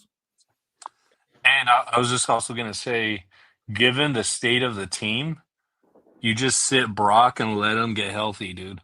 Just let him get healthy. There's no reason. If they put Brock back on the roll field, if I'm Tom and I see him put Brock back on the field this year, I'm fucking firing their ass right then and there. Because you don't risk your future, like possibly best tight end of fucking football on a bullshit season, especially with the knee injury. Because that's what did it to me playing sports. Let me ask you. Knee injuries are no joke. Let me ask you guys this. It's criminal to put a product on the field like this. That's fucking facts, bro. That's facts. Straight facts. Let me ask you guys this. Do you guys think that Max finishes this season as a Raider? Fuck, dude. I mean, I don't see Max I don't know, man. here next year. Like, that's what I would probably say because Max has already made it even on his show where he's literally said, like, hey, I want to fucking win. Like, I want to fucking win. Facts. And listen, Max stays here if John Gruden comes here. If John Gruden comes here, Max stays because he knows Gruden. He knows the system. Like, I believe he stays. But if the Raiders decided to go young and go college coach, fucking in that direction, Max the fuck out of here. He's not fuck staying here, dude. Like, I was saying with building and all that again. He's gonna be fucking 40 and retired by then. Facts. Like, and then I was saying I was talking with Will earlier today, and I said, man, if we go like the college route, we go the college head coach, I'm fucking trading anybody of value that's over the age of 26. Yeah, like, I'm just getting rid of everybody. I'm just keeping all the young players that we got, like like Genty, Besh, fucking Thornton, fucking maybe Wilson. That's depending what you get for him. Like, I'm just keeping the players that we can build around over the next 4 to 5 years. Yeah, I think we have a lot of tough road coming in front of us because it's like if you can like Max, but you can't pay a player $40 some odd million when you're trying to transition and you're not winning. You can't. Sacks and stuff don't matter at those points. And even if you're getting 15 sacks a year and we're only getting 4 wins, the sacks ain't transpiring into a winning concept. So Dustin, just to get this straight, you think Max is here through the end of this year, but he's not back next year? And Ozzy, you don't think he's back this year, or do you Do you think he No, I'm stays a saying Raider this year? no. I think he'll play out this or finish up the season, but I They're think not they trading trade him him. in the middle of this season. Yeah, That you'll be trading him next offseason crazy as during the shit. normal during free agency or whatever. Like, I think Max will be here next year if I'm just being honest, but I can most definitely see it go. I can most definitely see it go in a factor of him not wanting to be here anymore. You know, And the other like thing, what you were saying before about the coaching, like coaches making excuses and shit. Look at Aaron Glenn. He's taken over the Lions, and they're 4-1. Guys, I'm gonna take a call real quick. I'll be back in like what did you 15. say? I was saying Aaron Glenn. He's winning. No, he's not. He ain't won any games yet. He's 0-5. Is he? Yeah, but the Jets, he ain't won a damn thing. Oh, not Aaron Glenn. Who took over the? I mean, sorry, who took over OC as the Lions? I mean, sorry, my bad. That's right. He went to the Ben Jets. Johnson, but he's barely That's winning. it. Ben John. Yeah. Yeah, Ben Johnson's barely winning. Like he's doing okay. Liam Coe is winning. Liam Coe winning. He probably gonna beat the Chiefs tomorrow on fucking Monday. I mean, there's certain teams, certain players. Like, I don't know if we're gonna get another group right here that was like the Liam Coe and them going to their teams. But even the Bears are gonna be playing better than we are. Like, Bears are playing better football than we are, and we supposedly got a Hall of Fame coach, fucking Super Bowl winning, all this shit, which I don't discredit his capability, but he also built up the Seahawks, which was a still winning organization. We are not. Like, you have to go, you got to fucking break this bitch down and keep somebody here for long term. Like, it's the only way the Raiders are going to change. Gruden proved it. The coach that was here for the longest time, resetting the whole team, is what was going to win. And then it became a core. And then it took 3 years for them to dismantle that core. Like, John Gruden shows that that's what it's going to take to fucking be a good fucking team again. So regardless if it's John doing it, it can't be Pete. Pete's too fucking old. He's gonna collect the SSI check here in fucking next year, literally. So I just think I think at this point in time, you got to just start thinking, okay, what's going to get this there the fastest? Like, do we eat a 2-year contract? Fuck, easy. Do they got buyouts and those bitches all the time? Their shit ain't going to be fuck. If it was fully guaranteed, we would have paid his ass all of it already. So I just feel at the end of the year, or end of the day, Chip Kelly, you can be the highest paid, but you're really only making $7 million, and you're talking about dudes that are worth fucking billions of dollars. And not only that, Tom Brady's worth, fucking hundreds of millions. Mark Davis, fucking the 2 other dudes that are in the sports gambling, and the other motherfuckers that help pay that bill. Fucking $7 million is a tip at a fucking diner, like, that's chump change to them. So I think if you're gonna make the commitment, because it's not gonna work, man. Like, Chip is not gonna work here as the head coach after Pete, dude. Like, there is nothing in the Chip is weird. Chip's weird, man. Just the way he talks or fucking presents himself, like, he's weird. But for me, I've said it, like, I want John Gruden. Like, I know he would change the team, but the logic sense says go after fucking college coach. That's what logic says. It says go get a guy from Florida State like Mike Norvell that can come in here and fucking coach up this team, build a fucking winning culture, develop players, fucking give them the time. Or go get Garrett Wilson from Clemson, that's an OC that's never been a head coach, and hope that he's got a great mind in the offense. He's fucking one of the top I think offensive coordinators in all of college. I agree with that. I think if we do go college route, it has to be an offensive mind. It can't be You a have defensive to. Our team is better to win now with the offense than it is with the defense. Facts. And especially if like you're doing what we say, like trading off, like, you trade off Max Crosby, maybe you trade Adam Butler for whatever 5th round, 4th round picks, trade off Max for a couple 1st round picks to wherever. Like, if we're trading, and then I think we also need to do what the Texans did, where they took 2 players, one on each side of the ball in the top 5 pick, like when they took CJ Stroud and Will Anderson. So when you get rid of Max, you go and get your quarterback first, and then you go and get your defensive player. whether it's an outside linebacker guy or D end or someone like that, or DT, someone that can create pressure on the line.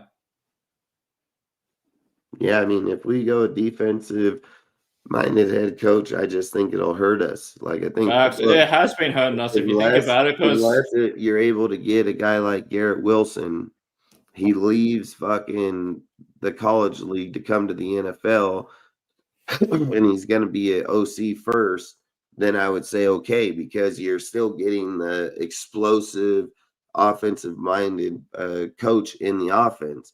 But I have said this, man, offensive coordinators, our team has always been built on offensive coordinators.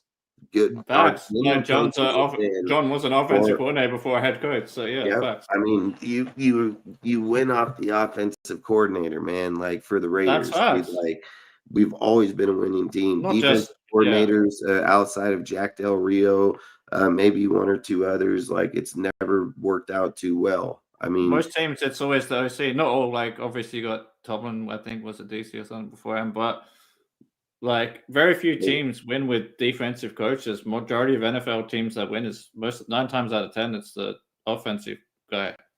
Yeah, Raider Drox. I mean, I like Flores and John. I like both of them. I'm not gonna lie. Brian Flores is a good coach. Yeah, he's a good coach. Ex-Miami. I just don't know if he'd be cut out for the Raiders to rebuild. I mean, when he went to Miami and tried to rebuild them, I mean, I'm not going to say Tua is the greatest quarterback, but he wanted to trade Tua. You want to get rid of deals like I don't know. Flores would kind of where we're at right now. I don't know if I would go with Flores. I think you got to go like what Raider Man's saying, get a young creative coach. I think that's where we need to be. Like we need to quit being stuck in the past. Like if you look at if we were lucky to get Sean McVay, Kyle Shanahan, fucking Andy Reid, like some type of fucking coach like that. Like we need an explosive minded coach, young fucking that wants to come out here and win games. Like I've always just felt, man, and I'm not gonna say Flores. Look, defense minded coaches for me isn't what like I like seeing my coach walk down the sideline with his shit, getting ready to call fucking plays and know that, hey, I'm putting us in the position to win the fucking game right now. I've said this 80 fucking to 90% of the time games are won. It's won by a quarterback fucking scoring points at the end of a game. There are very few times that you'll sit there and say, oh man, that defensive end just wrecked the game and won it for us today. You know, like cornerbacks, yes, will they get picks because they read off the quarterback into the deal? Yes, I would say they have a better chance of having a game-winning seal for a team.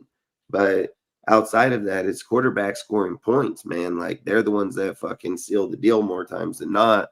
So like I've said, I think if you go with Gruden and you go into this offseason, he gets to pick his quarterback. And there's some good motherfucker quarterbacks in this draft. So I like Dante Moore, but yeah. And I also like that Robertson guy you're saying. Yeah, Sawyer Robinson. If you come down to the end of if you come down to with Gruden fucking drafting a player, you know damn well he's gonna win with his quarterback. You know it. You fucking know straight up. A quarterback school for however long. Gruden goes to quarterback clubs with these motherfuckers. He knows who they are. It's why he knew he could win with Derek Carr. He fucking interviewed him during this fucking QB fucking school. And look, he knows how to develop a quarterback. What's up, Tom? But I would also say at the end of the day, Raider Twan, what's up? Yeah, Twan's a good guy. Hope everything's going well with you, Twan, with your stuff. Hell yeah, if you ain't eating the pretzels, man, you don't know. Yeah. Fucking but at the end of the day, appreciate all you guys, man. Appreciate y'all stopping by. Appreciate it.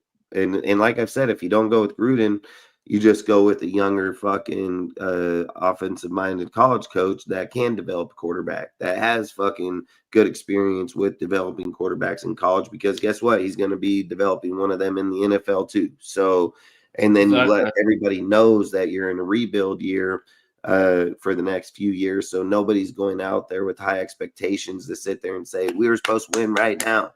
But when you bring in Geno and you fucking bring in all these motherfuckers, and then you say we can win 10 games and this is the best secondary that we've had since I was in Seattle and blah, blah, blah, blah, blah. And then we go out and get embarrassed. That's not saying that we were rebuilding the team. See, there's a difference. John Gruden comes in, we know he's rebuilding the team, so we know it's going to take him a few years. If you go young college coach, you're rebuilding the team. It's going to take a few years. They should have said that with Pete. Right when he came in. Pete only got a 3 to 4 year window, man. Regardless if he ends up fucking with sickness or fucking, dementia or fucking obviously the cognitive mind just fucking falling off the fucking face of the earth. Like, you have so many deals. And then again, who are you moving the team over to that's going to carry that same energy, that same deal? Like, you just need to stop this fucking clown show before it starts. I always say this expression, it's your circus with your clowns. Like, fuck that. Like, I'm not trying to go down that road right there. Like, I would stop it now and I would say, fuck it, man. We fucked up on this one. Just bite the fucking bullet. Let's go after somebody in college. If we got to buy out Dan Lanning for $20 million from his contract and give him a 5-year, then that's what you just got to fucking do. Like, you just have to fucking spend the money where right now it's going to be the best. And staying in the past or staying in this, the past is gone. Like in football, it's just not here no more. Like, you got to be fucking creative, dude. Like, I think we got to do what other teams have done that would, like, were shit and then they've come good. I mean, look at the Commanders right now. Commanders were shit for ages. Then what did they do? Change their coaching staff over, go draft a young quarterback in Jaden Daniels, and now they're looking good again.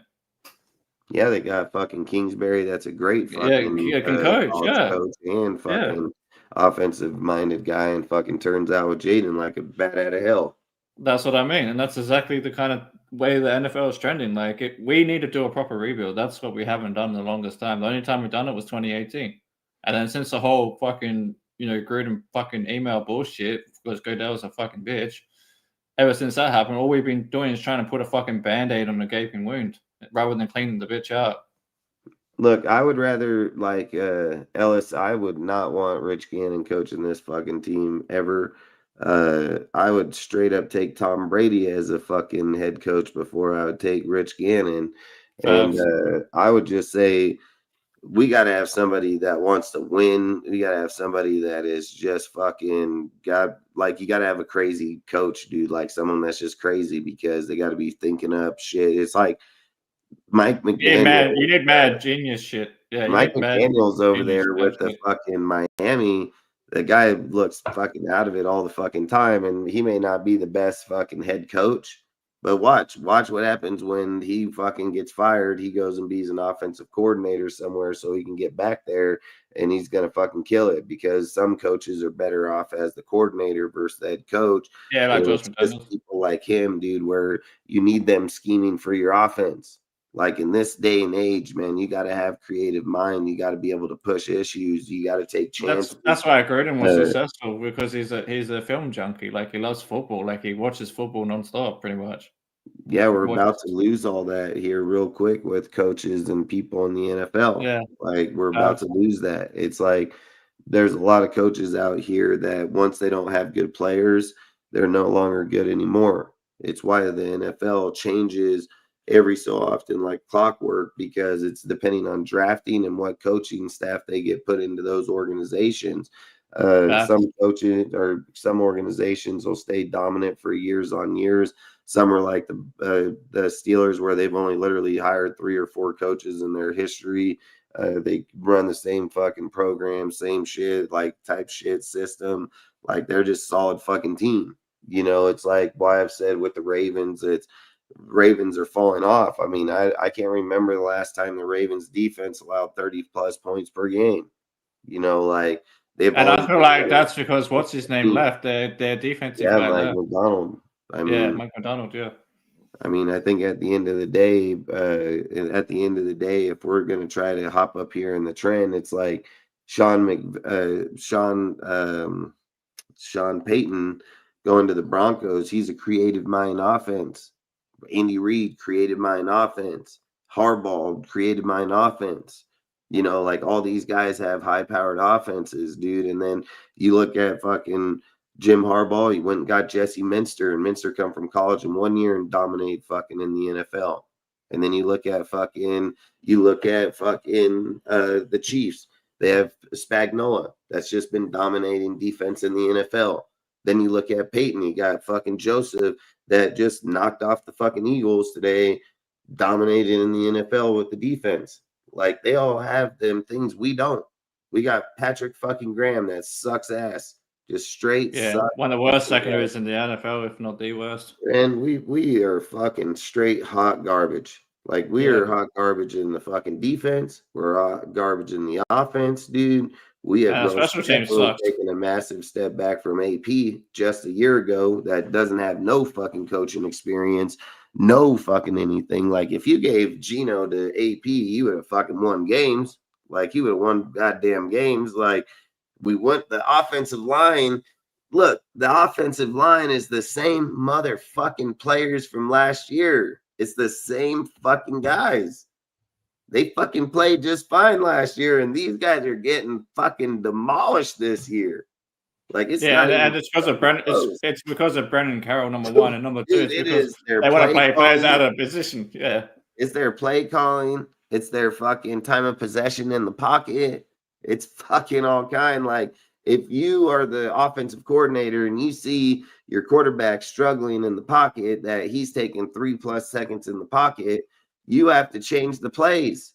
Facts. You can't keep calling out routes for your quarterback to just throw deep. You need to put drag routes and fucking wheel routes or slants or crossovers or fucking. I've been saying the whole time, like, anything. You got to get the time. I've been saying like the whole time that we need to use Tucker the same way Andy Reid used Tyreek Hill. Like, when you can't get the time in the pocket, or you don't have the quarterback in the pocket to get it deep, they used to run Hill over the middle, like on slants and stuff, and jet sweeps and other shit. Yeah, I mean, dude, we got $30 million and we're not trying to fix the line. Yeah, I know, it's bullshit. Like, something here isn't adding up. Something here is not adding up. Like, if the offensive line is Pete, and that's why. Why don't we go fucking get one?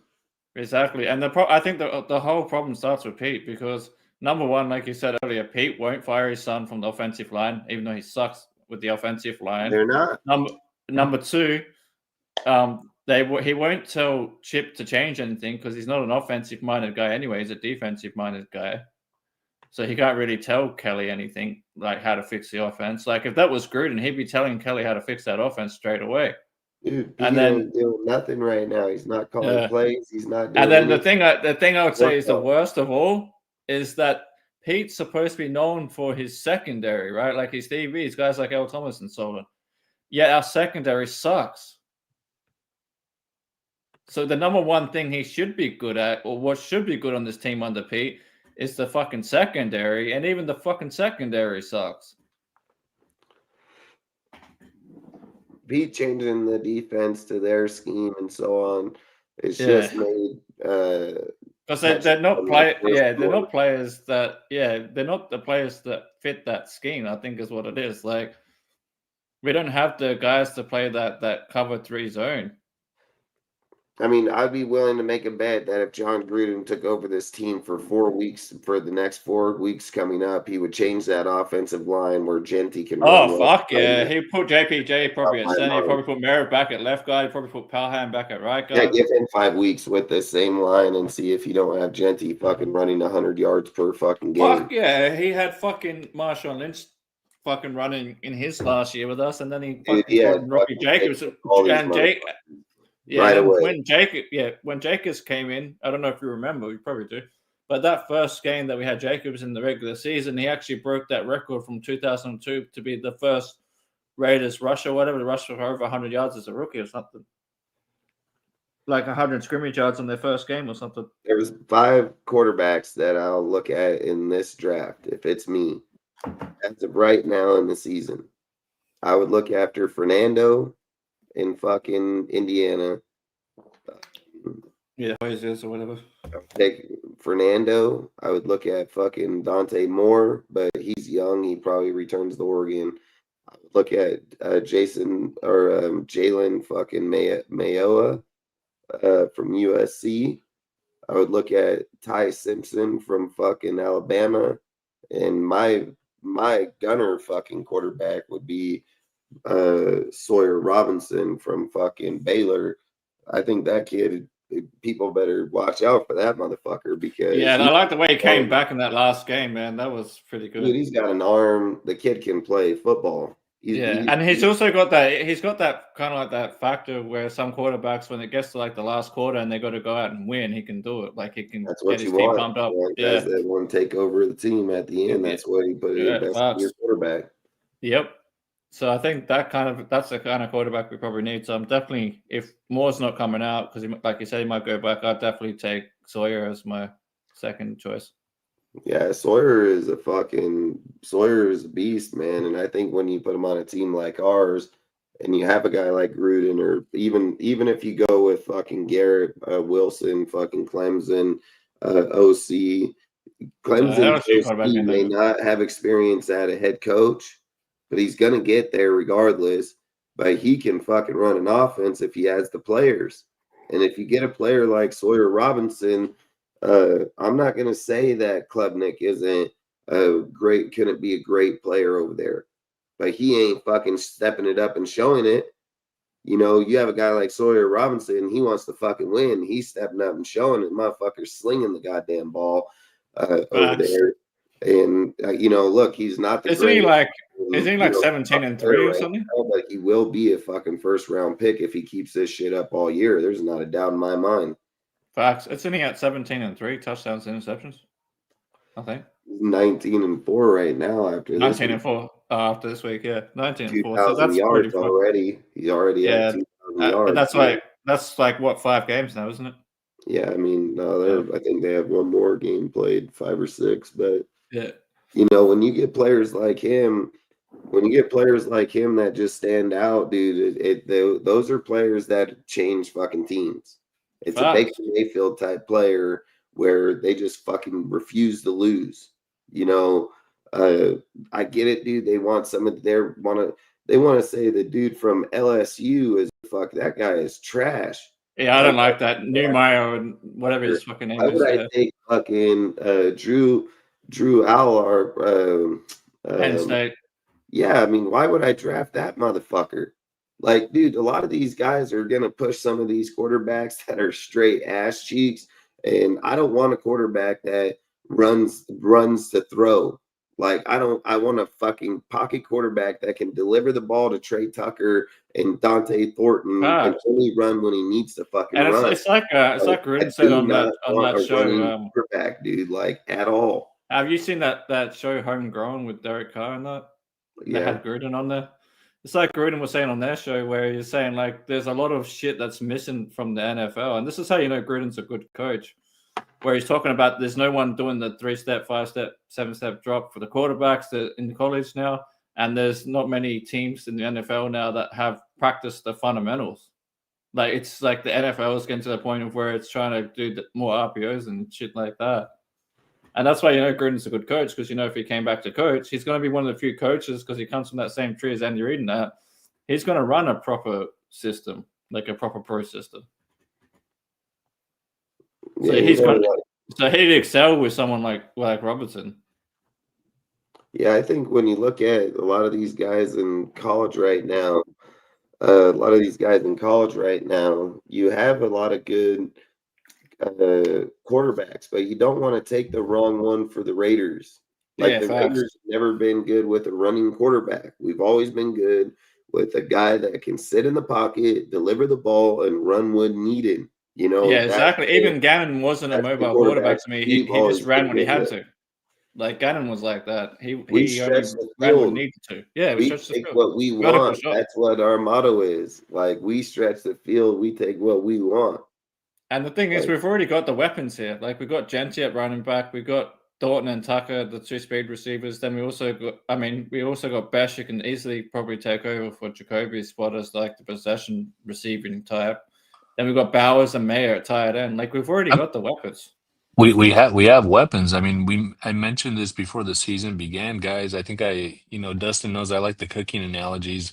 I said we have the ingredients to put a good fucking meal together on offense. Like we actually have most of our star power on offense. What we need is a good offensive-minded coach and a better quarterback. Exactly. And I mentioned the pressure was on Chip as the highest paid OC to put this shit together and put up points. And he hasn't been able to do that. Aside from the first game, which, honestly, we were able to put up points in that game and we were able to play the Patriots well because there was no film on us. That was the reason for it. But now things are shaky now. Like the Patriots are actually like a pretty good team. And that was like a fluke kind of win for us. I mean, a win is a win, but honestly, like if we played the Patriots right now, like I think Well, they're I've wiping always the said floor with us. division wins. A shitty team can win in the division, man. Like that's just factual truth. Like you can be a bad team and be a team in your division. You face them twice a year. You know them, good or bad or not. Like when you go out and play other teams like that, you don't know systematic how they go, or you get only a week to study them. Like those are the teams where the Patriots are going to have problems with. Like you expect to win in the division. Like, I mean, you're like I said, you're playing them twice a year. Like, if you fuck up against them in game one, you have a chance to beat them in game two because you know what they're doing. Like that's the only bad fall in the division, and that's why I feel like I wish it had more principle behind it. Because it doesn't matter even if you win in the division, if you don't have a winning record, it doesn't mean you're winning shit. The only thing it guarantees you is whoever has the best record in that division, winning or losing out of all four teams, grants you a playoff spot. Like that's the only fucking thing. But I don't know, man. I don't know. I think our fucking, like I've said, I think we have a lot with our team. There's a lot, man. I mean, let's just be real. We've kept the same players and had gone nowhere. We bring in a coach like Pete Carroll that should be able to use people like Trey Malcolm Lance is a mobile quarterback. and Robertson's way better than Trey Lance. say again. I was just reading a comment where the guy was saying like about Sawyer and Trey Lance come from the same college or some shit, and I said Trey Lance was mobile quarterback for one. He wasn't a pocket dude like this. Like this dude can actually stand in the Robertson can stand in the pocket and deliver the ball. Drew Aller is trash as fuck. That's like Greg, when you sit and say Sawyer comes from Baylor and it's a smaller, he fucking plays football way better than Drew Aller fucking does, period. Like smaller school or not, he will smoke Drew Aller. Go put Drew Aller or go put fucking Sawyer Robinson in Penn, give him a fucking line and fucking players and see if he don't just dog walk that fucking team. Like fucking Sawyer Robinson way better than him. And yeah, you're right. Trey Lance did suck coming out of fucking college, but he looked pretty fucking good under Jim Harbaugh this year in fucking the Chargers. During the preseason, he played damn good football. So I've always said, and I strongly believe this, you're as good as the system and product you get put in. Just because you get drafted doesn't mean that you're going to just be this great fucking quarterback. I mean, if you look at fucking what's his name, Daniel Jones is a perfect example right now that went to the fucking Giants, sucked dick big time, fucking wasn't good. Everybody called the dude a wash. Then he goes over to Shane Steichen fucking offense and becomes a great top five quarterback in the whole NFL. Like in a year, just under a fucking good coach. Yeah, you're as good as the product you're in. And it's just facts, dude. Like if you took fucking Patrick Mahomes and shipped him off to fucking Cleveland, he ain't winning shit. So I don't give a fuck. He ain't winning nothing. He might go over put him on the Raiders. Yeah, even if you put him on the Raiders, probably ain't winning nothing. He ain't winning, he winning because Andy Reid puts him in a system that lets him win. Yeah, like exactly. And he sat behind Alex Smith that year. Yeah, damn right. Alex Smith, that was a wash with the Niners and everybody. Jim Harbaugh gave fucking Alex Smith to fucking Andy Reid, and he went and turned him into a 13-3 quarterback. Like I mean, we did the same with Gannon. We did the same shit with Gannon. Damn with right. Gruden. Off the Chiefs as backup quarterback. And Plunkett back in the early 80s. Remember?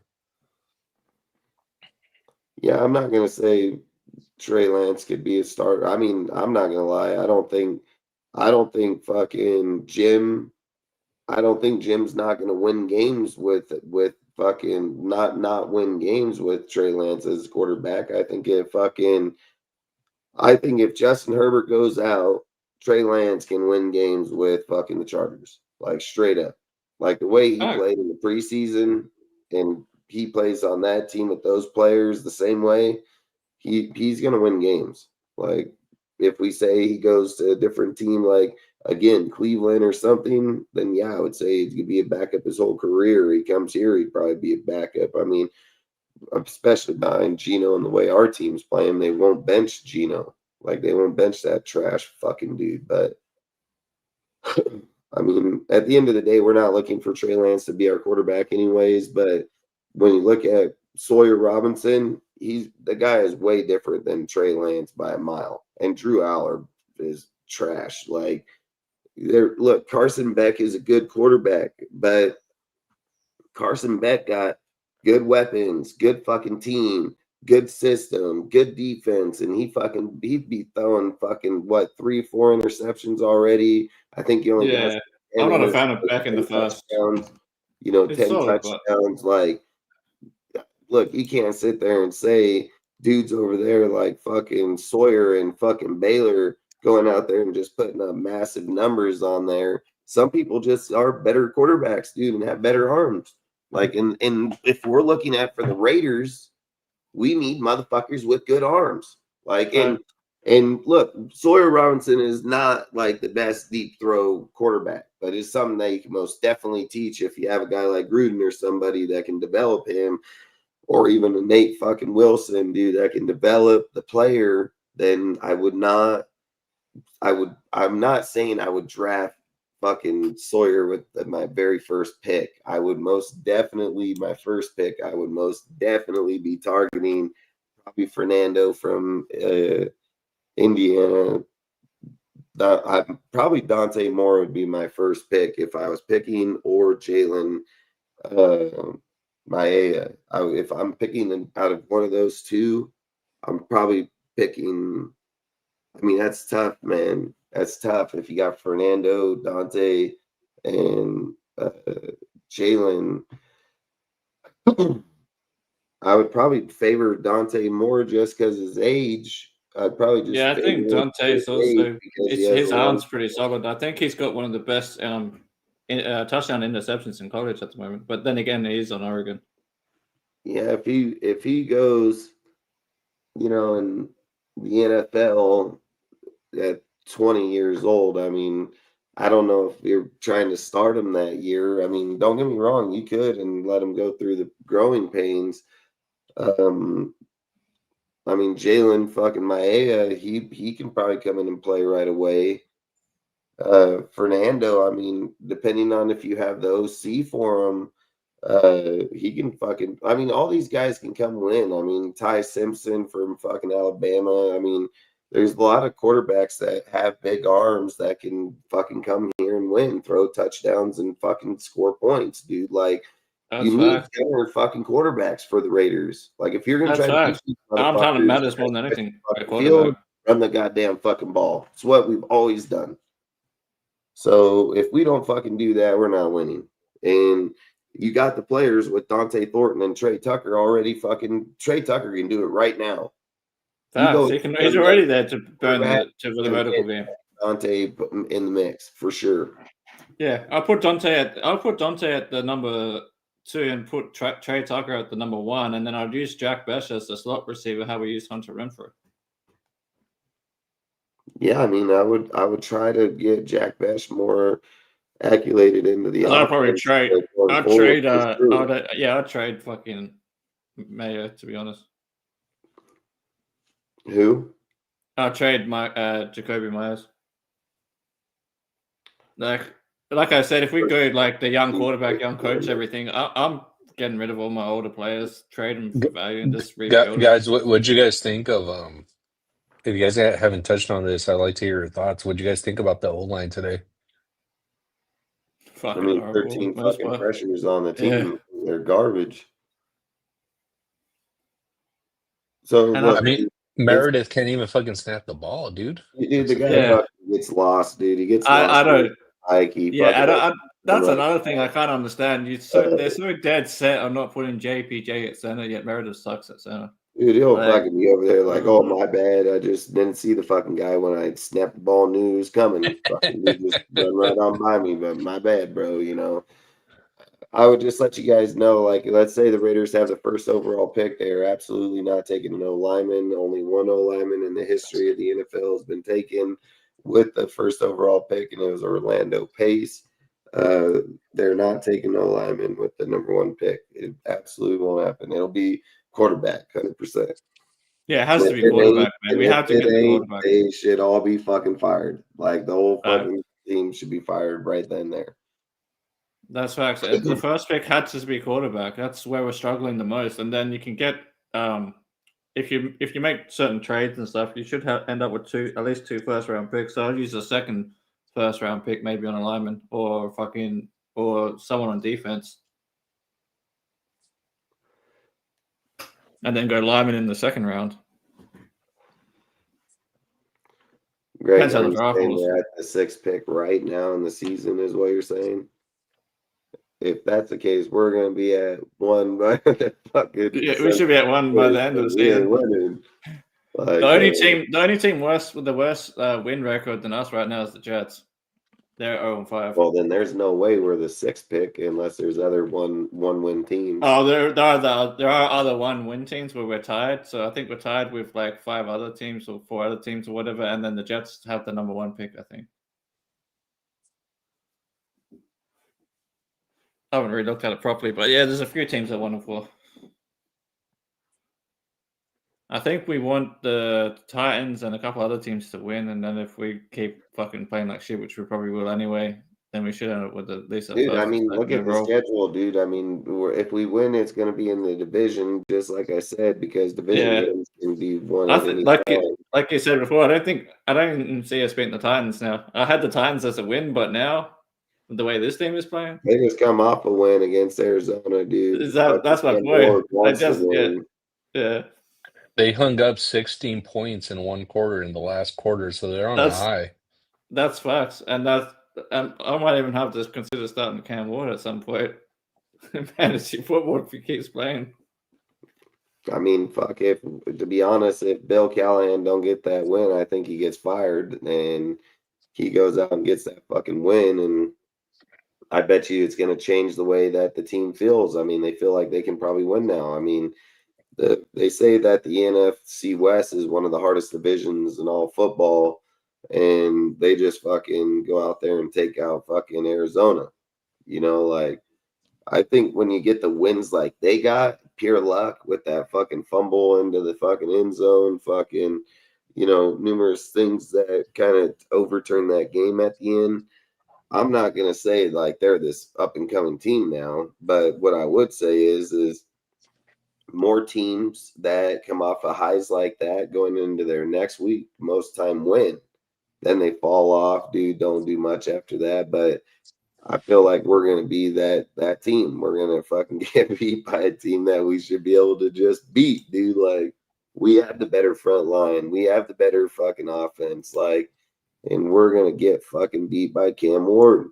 Like, when we play the Browns, we're going to get beat by Dylan Gabriel. They just damn near went over fucking season, beat the Vikings. We're going to get beat by Dylan Gabriel. You know, like, we're going to get beat by the New York fucking Giants, by Jackson Dart now, probably. You know, like, there ain't nobody in this this team or the schedule that I'm just sitting there thinking, like, yep, we're going to win this fucking game. If we just played the Colts and got railroaded like we did, what do you think's going to happen when we play the fucking Broncos? You know, like, what do you think's going to happen when we play the Chiefs that are all of a sudden just right back on their high horse again? You know, like, we're not winning games this year. Like, we need to beat the fucking Titans if we're going to try to win anything and then say, oh, see, look, our shit worked. No, you played another shit-ass team. That's what you did. You played another shit-ass team.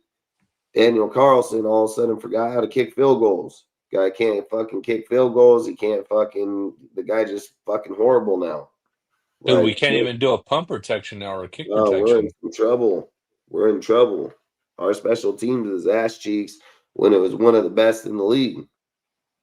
Yeah, went from one of the best to one of the worst in just one fucking season. right Wait, away. Five games. we don't even have a punter right now, guys. Yeah, that's facts. We need to fire fucking that Manis fucking dude and get rid of that cocksucker. He's been ass cheeks ever since we brought him over from the Giant or from the Donkeys. Like, that is horrible. He's been awful, dude. Yeah, he's been. Oh, he's so bad, dude. It's not even funny. It's crazy. Like he just seems like a slow guy too, just like the way he talks and stuff. Like he just doesn't seem very sharp.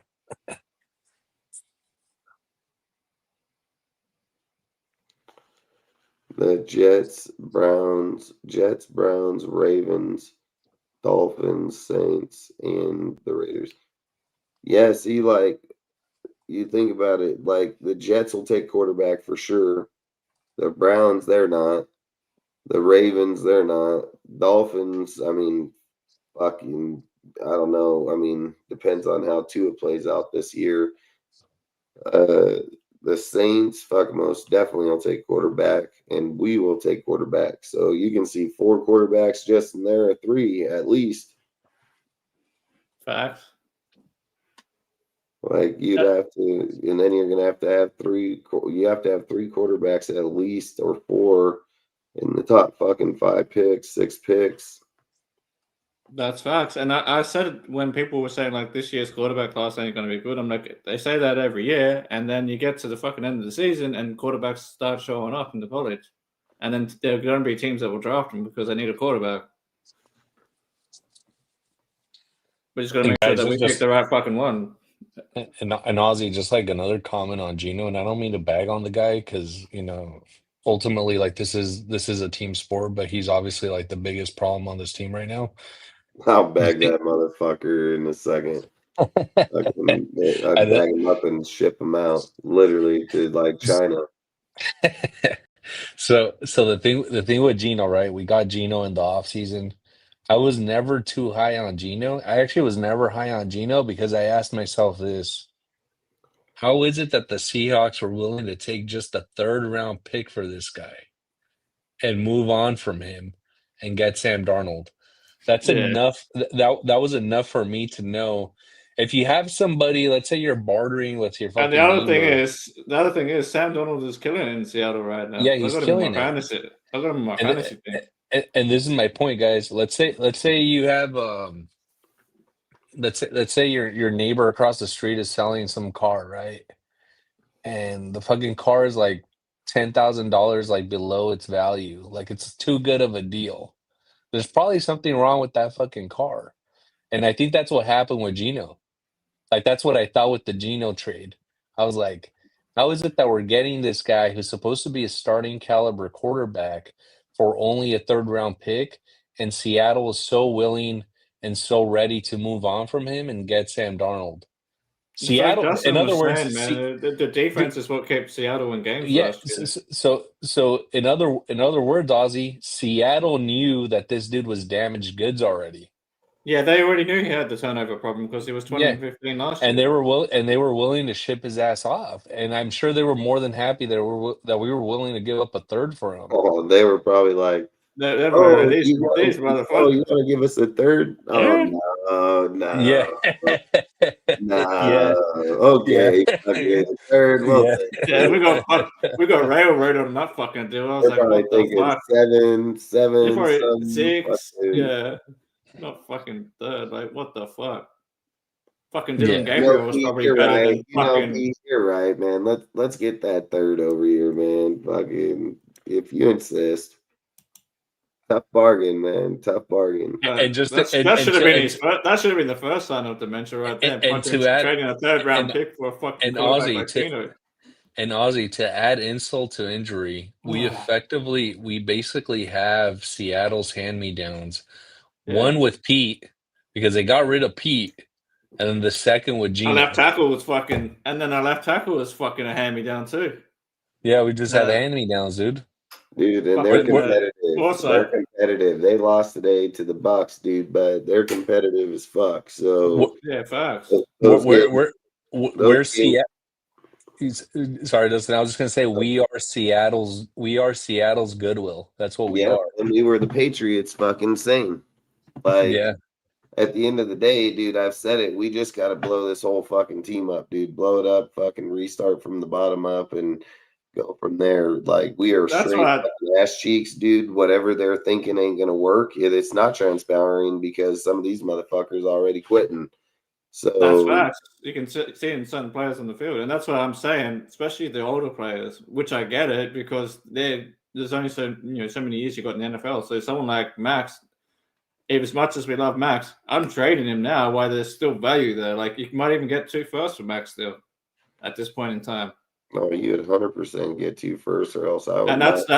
and that's why I'm saying, as much as I love Max, my favorite defensive player, but if we're going like proper rebuild, like really blowing this bitch up, I'm trading him, and then I've got 3 I would have firsts. to wait. Like I would want to trade him. I would just have to wait and see who the coach is first. Like Yeah, if they have a play in mind, like what coach they're going with already, and they say like, hey, we would rather have the picks to build the team, because it's going to be their team, their system. Maybe they don't that's what need I'm saying. a game. Maybe they need a linebacker that is a better coverage player, or fucking that reads the fucking team better. Like I also everybody feel has like their the other, formation, it's you also know. the other thing you said. Like the other reason I say to trade Max is because of the new coach that comes in. I don't want any players that have kind of like they're bigger than the coach. You know what I mean? I'd rather the Yeah, coach go out and pick his own players, whether it's like free agency in the NFL or drafting them. Like go and do what the Texans did and draft a quarterback and a defensive player like a Will Anderson type player. and Raider man, like you say, a coach refusing to bench the league leader interception quarterback makes proper I mean, that's crazy as hell. How do you not bench him? If anybody else on our team over the last few years would have been benched already, dude, like fucking Facts. including Gardner and all of them, dude, like they are not going to be out there as starters throwing 9 fucking interceptions. And Dustin, the other thing that, as I mentioned earlier, in the fucking post game conference, you have Geno not taking responsibility for the picks, Yep. Yeah, it's bad and he's leadership. putting in And on or other Pete, guys. him and Pete both defer the conversations when it comes to it. They make up excuses that, Yeah, they oh both hell, do. well, it Pete was and deflected Geno. at the line. He can't really count. But yeah, he can. Did it count as an interception stat? Well, yes, Yeah, he yeah. He fucking said, "Oh, can. he tipped it." He said, "Oh, he tipped." Well, it still fucking counts as a pick. Fucking Last time Exactly. I hey, checked. you forget the rules? Have you forgot the rules already? Every week you make up an excuse about Gino. Well, on that one, they got lucky going. We don't really want to count that one, fucking what Right. the fuck are you talking about, dude? Like, you say this every week about him at the post. And the second one really fucking bothered me because he was putting it on Dante Thornton, and he's the one who threw it in fucking double coverage. Dude, he had to You cover guys, his Exactly. tracks at the end because he knew Thornton's gonna ream his ass probably for that comment. Like that's the only reason he probably fucking was like, well, I better fucking try to change this. Like, you don't throw a dude under like that. And then the only reason he even got the chance to defend it in any aspect is because the other guy asked it before it was one of his last questions. Like if he don't get that chance, what is he would look like a fool coming out and being like, I just want to make it clear, like I don't know. I think our team has got too many problems. Like our That's what quarterback I'm is saying. We're gonna clean this easily shit a out, man. fucking We need new guys, leadership. imagine you show up to your job on Monday tomorrow. It's probably Tuesday for you, Ozzy. You Yeah, fucking but show up and your boss says, "Oh, I don't know how I'm managing this. Like, this is too much for me. yeah, Like, it's this, like, well, we're I gone don't now, know bro. I don't know Fucking how to hell. handle this." That's basically what Pete said in today's press conference. Yeah, He I said haven't that seen he's it. man. I haven't watched it yet, to be honest, because there was no way I was waking up at fucking 2 a.m. for this game when I He, knew we were gonna get well, sorted. you should watch it. Put it on mute, like, or put yourself on mute. You should watch it while we're on the live so you can react to it. But he said, "I'm managing this poorly." As a leader, you're supposed to say, "Hey, we're gonna fucking, we're gonna go back to work. We're gonna band together. We're gonna work hard. We're gonna practice. We're gonna grind it out. We're gonna stick together, Yeah, it etc." sounds like the same bullshit that they should have fucking done in the off season already. Like you can't affect the morale of your subordinates. Yeah, You just got to hold it together as a leader. You got to hold that shit together. Am I right, Dustin, or what? Yeah, facts. I mean, the thing that kind of got me was when Pete brought up the fact that he had to argue Max to get off the field, and then he kind of talked to himself at the podium, as in like it was tough, like to Pete it felt like it was like to Pete it was like a problem. See, when people talk to themselves about something, it feels like it irritates them. You know what I mean? And even Max being who he is, and Pete's old age and mine, it shows like it irritates him that he doesn't have the control on the player that he wants, and he should have it. He should be able to ask Max to come off the field when the game is at 40-6, so he doesn't get injured in case the team does get better going forward into the year. When Max takes over and he controls, that's when injury goes. Pete's job is protect players. He's already had players like these. So I feel like when you can't control your own players, and it's even a star player, like it doesn't look good for you as a head coach. Like, look, Gruden would have asked him to get off the field, and then Gruden would have told him to get the fuck off the field. Like there would have been two different ways. And I think when you're trying to protect your coach or players, sometimes that's why the coach is your dad and your friend, but he needs to be a motherfucker to you when you don't want to listen. That's his job. So for me, I think there's a lot of things people got to pay attention to. Like there's so many red flags here. Like there's so many red flags. Like first off, his son not wanting to change up the O-line, massive red flag that you don't want to demote him or ask him to change it or at least try something different. Your comment is we've put a lot of time into this. You barely even had the players. Like you can't sit and say that you put in a lot of time when you barely had the players, and those players played at their other positions for the whole year last year. Like that kind of shit doesn't make no fucking sense. And then fucking you have Chip Kelly over here, dude. Fucking he's literally fucking him and Geno. I don't know why is it always a throw over run when you have a player like Genty? Like Genty has the fucking play capability that if he gets the ball 20, 30 times in a game, dude, like he's going to break loose and go for some touchdowns. Then it makes the team dangerous. Like the offense does not stay consistent. Geno throws downfield. He only throws check downs to Genty in the What I don't understand, just going off what you say, what I don't understand is like you're saying, I don't know why we don't do the ground and pound game and then have like more short options for Geno if the Lions as bad as the reason for that, Ozzy, is our guy. This is in some other chats. I've actually nicknamed our O-line applesauce because we're soft as fuck, dude. That's what I call the O-line. Yeah, It's that's what I'm applesauce. saying. So we can't get any push, dude. We can't get push. That's the issue. Yeah. So we can't do what the Colts do so well is they have JT, right? They have Jonathan Taylor, but they actually have an O-line that could get some push there.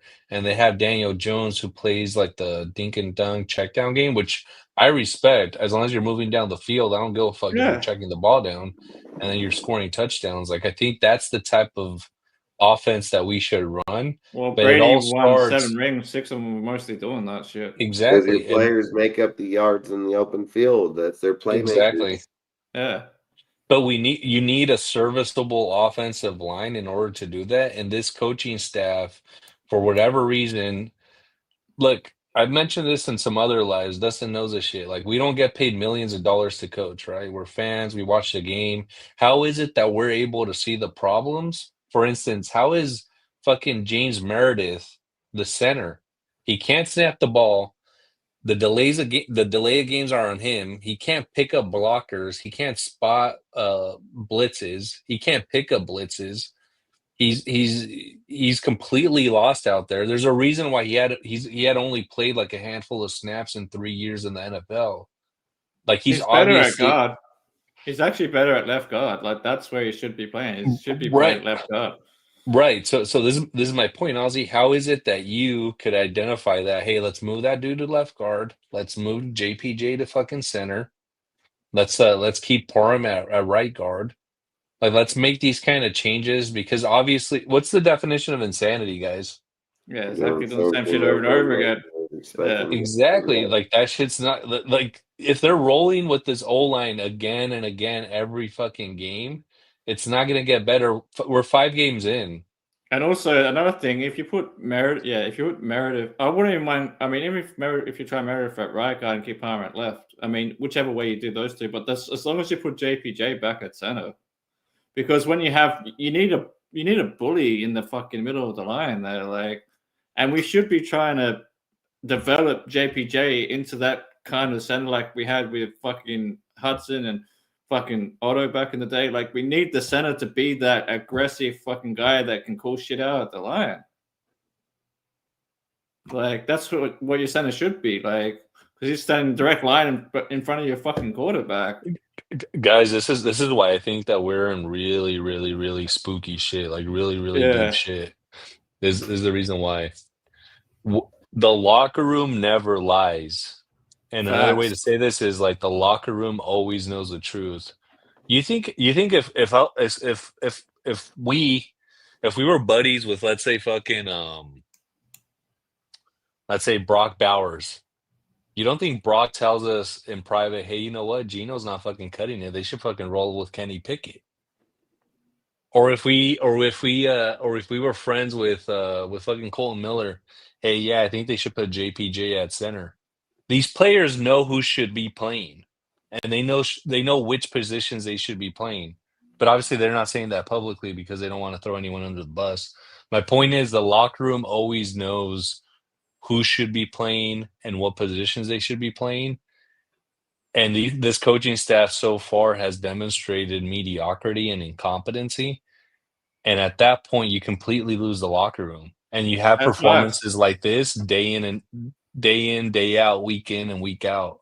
And the fact is, I think it happened after week 3 when we played Washington. I think that's when they first really lost the locker room. Yeah, and I mean, I don't know how you regain that. Like, I'm not sure how you regain that unless you make these decisions, right? Unless you make the line decisions in the offensive line, you move JPJ to center, you move Meredith to left guard. I think there's too much. You bench Geno, like you do all of these changes. You fire McMahon, like you need to fire that dude. I can't believe that dude got on the plane. He should have been on the fucking Amtrak. And the other thing I've noticed is this coaching staff, they all have too much ego, man. Like, 2 back-to-back weeks, dude, and you don't fucking hell no, that dude got to go. Yeah, and I'm just saying, like, they have too much ego. Like the whole Kelly thing with the JPJ thing, where he talks about like where he doesn't, promote his own player, and said it's like he's talking down on his own player because of ego. Then you got Pete Carroll's fucking ego that he won't bench Geno or he keeps making excuses, that kind of ego. Like, people used to say John Gruden had an ego, but he had the good kind of ego because he has the kind of ego that pumps your team up and shit like that, or calling players out and saying how it is. But he never had the ego where he's like putting players down or holding the team back. Fuck no. Gruden said on the Homegrown Show podcast, he said that he used to yell at Derek Carr just to get into the car with yell at the other players to chew him out. Yeah, facts. He said because that way he's not always just tagging dudes. Derek can tag him to be the leader, Yeah, exactly. Just to push Derek, because Derek was too nice. Grown adults do not need to fucking still be kept in line. Like, you're getting paid millions of dollars. Do your fucking job.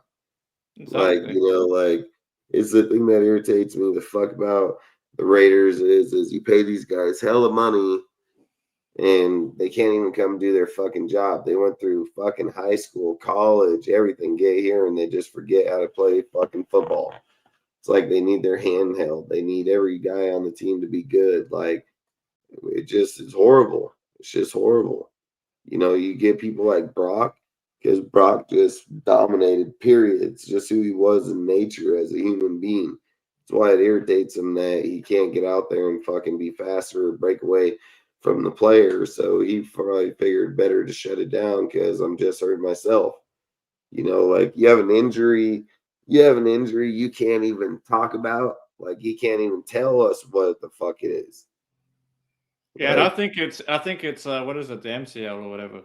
That's what I think. Yeah, he can't even talk about it. He can't mention it, bring it up. Because the way he was playing and limping, it reminded me of the injury I had when I fucked my knee up. In the last So, game that he played, he was limping yeah, big. he was limping like a motherfucker, and I'm like, take this fucker off the field before we wreck his whole fucking career, like, because that's what they're gonna do if they keep forcing him to play when he needs to be resting. And they should do what AFL footballers do over here, which is where they get like a knee clean out, where they clean the knee out, and then they, you can't. He probably once you do that, though, you probably won't be able to come back to next season. But that's what I'd be doing because we're not winning shit this season anyway. He should go to the doctor and get his knee cleaned out, and then hopefully he should come back stronger next season. Because if you give him if you start doing that shit now, by the time next off season rolls up, he'll be ready. No, I agree, Ozzy. I think one other thing that I was thinking about Geno, the whole Geno situation. You know what that shit reminds me of, dude? His relationship with Pete. Yeah, it's Pete, fucking up. it's no, but it's almost like fucking like Geno is teacher's pet. He is. Pretty much is, man. It pretty much He's is. fucking teacher's pet, dude. He could do Facts. no wrong, dude. It's facts. It's like Dustin was saying earlier. It's these kind of relationships like that are fucking our team. Because it's at the end of the day, football players are people and everything, but at the end of the day, it's a fucking business. It's not supposed to be personal. Like you can have friendships or whatever, like co-workers in the workplace and shit. That's fine. But at the end of the day, it's business. If a dude sucks, the dude sucks. But let me tell you guys something. Do you guys think that Chip, like behind the scenes, is trying to push for Kenny Pickett and telling Pete, hey, you know what, Geno just can't do it anymore. Like you got to bench this. He might be, and that's the thing that we don't know. Like what I want to see that I've been thinking about since yesterday because there's certain things when I watch certain plays. Like it's like, is it Chip Kelly or is it Geno or is it both? Like in some cases, it's probably both. But I would like to see a Chip Kelly offense with Kenny Pickett, and then you can really determine how bad or whether it's more Geno or more fucking Chip Kelly. Because that's something we need to know before the end of the season. So I'll be putting fucking Pickett in right now and just seeing what happens. And you know what's going to be fucking frustrating? If we fucking roll in Kenny Pickett in week 13 and we start balling. Yeah, exactly. And then we win, and it's like what Dustin said. You do at that point, you're just winning meaningless fucking games, and you're just fucking up our draft pick. That's what you're doing at that point. And it's very frustrating because you started a guy who may have been realizing more value for you earlier in the season, but you waited till the end to actually give him some snaps. Because right now we're pretty much almost fucked anyway at 1-4. But I mean, if you put Pickett in now and you win the next 3 games in a row, that puts you at 4-4, back at 500, and then maybe it holds the door open to a possible 9-win season, which might squeeze you into playoffs. But if you don't do it by the next game, then there's no fucking point. Might as well, if we don't win the next game, the season's done. It's pretty much done now. And then we're going into Kansas City, so you could be staring at fucking 1-7. Exactly, and at that point, there's no point to anything. Or 1-6. Yeah, like you're just. And that's why you can kind of see. Yeah, that's why you. If you're 1-6, 1-7, dude, at the half, we're in some big trouble. Yeah, that's what I'm saying. So, at what point? It's like, at what point is Tom? I've been saying in the last couple of posts. I've literally tagged Tom Brady in my last couple of posts, saying every fucking time that Tom needs to come down and fucking do something like what Al would do and just fucking start either firing people or start making some changes, because this shit's gonna get out of control soon. So the losing's crazy, dude. The losing's crazy. It's not just the losing; it's how we're losing that's the problem. Like, first of all, we lose to Chicago Bears, who fucking arguably worse than us, worse a roster than we have outside the quarterback, right? So there's no way we should have fucking lost that game by a point. It never should have been that close to begin with. And then you go the week before that when we're playing Washington. There's no way when we've got the backup quarterback and half their backups playing and we're still getting fucking trampled like that. So it's not just like the fact that we're losing, it's how bad we're losing too and how we're losing. Because it's just so many things. And by the way, that Bears game, Ozzy, shouldn't have been that close, actually. That's what I'm saying. We should have won that game by at least a touchdown or 10 points minimum. Well, I'm actually on the flip side of that. I think we should have probably gotten blown out because he threw 3 picks. And that's it. But I'm just saying that we never should have played that bad to begin with. But yeah, But we're a bad I get what team, you're man. saying. That's the thing. But Yeah. we're a bad team. But we're a bad team, and I don't think this team is that bad if you pull Geno. That's the thing. I feel like it's not just him, but he's like a major reason why. Because there's so many fucking turnovers. The turnover differential is like a major factor why we keep losing so bad. I mean, every time he throws the fucking ball, like I'm holding my breath. It pretty much, like I said, if you look at just the last 4 weeks, it's 8 picks in 4 weeks, bro. That's 2 picks a game. That's too much. Yeah, 2 picks a game, like that's crazy. How many touchdowns does he have? Like 6? 6 7? 6 touchdowns. Yeah, 6 touchdowns, 9 interceptions already. And Oh, 8 of those shit. and 8 of the interceptions came in the last 4 weeks because he had one where he didn't have any interceptions, and then he had now he's had I think 2 threes and a 3 and a 2 and another 2. Because there was one 3-game interception which was like week 2 or something, but then after that, if you go from the last 4 games, it's 8 interceptions or something in the last 4 games or something. That's crazy. Dude.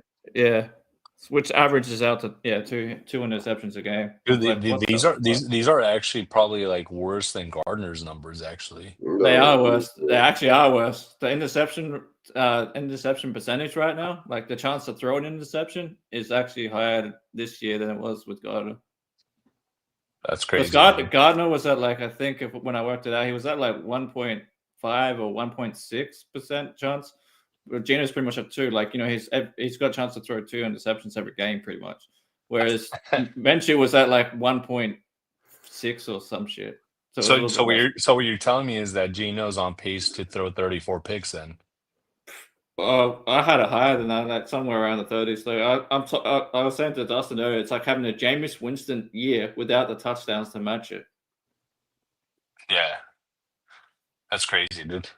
That's too many picks. You can't win games throwing that many picks. You just can't. You can't. And then there's times where it's to me, from what I'm seeing, it's like the defense is just giving up because they get this. If you watch the first part of this game, right, the defense was actually getting stops at one point. They got the stop on the first one. They got Geno the ball, and he pretty much turned over right away again. And then, shortly after. Then they come back out. They get another. I hold them to 3 or something. And then the offense gets the ball and still doesn't score any points. So at some point, it's like the defense is just why am I fucking trying, bro? And that's why I feel like Geno is a major problem with the whole team suffering right now because the turnovers is killing us. It's killing any momentum we have. It's killing any morale that we have. So at what point do you bench Geno and just put in fucking either Aiden or fucking Kenny Pickett? And the reason I say Kenny Pickett is because at least Kenny Pickett is has a chance to win us the game. He's 15-10, I think, in his career. So at least the odds with him of winning the game are higher. And his interception percentage at this point is lower. Because while Pickett might not be a necessarily starting NFL quarterback, he still might be better than what we have. He might not be throwing 2 picks a game, you know what I mean? Yeah, no, I think that makes sense, Ozzy. And I think I'm going to say something that's probably a little bit controversial or whatever, but or may not make a lot of sense, but maybe it will make some sense. I'm probably at this point, so we're 5 games in. Geno has thrown 6 touchdowns, 9 interceptions. His stats are shit. He's obviously costing us games. At this point, 5 games in, it's almost not even Geno's fault because he's not the one deciding to play. Exactly. It's the coaching staff. It's the coaching staff, right? So I'm putting it more and more on the coaching staff. I agree, and the question I have is, I think it's Pete more than Chip. It's got to be Pete, because Pete loves him. Exactly, because Geno was Pete's dude, and he refuses to bench him. And that's why I want to see a chance where what Chip can do with, say, a Kenny Pickett or somebody else that has less likelihood of throwing an interception.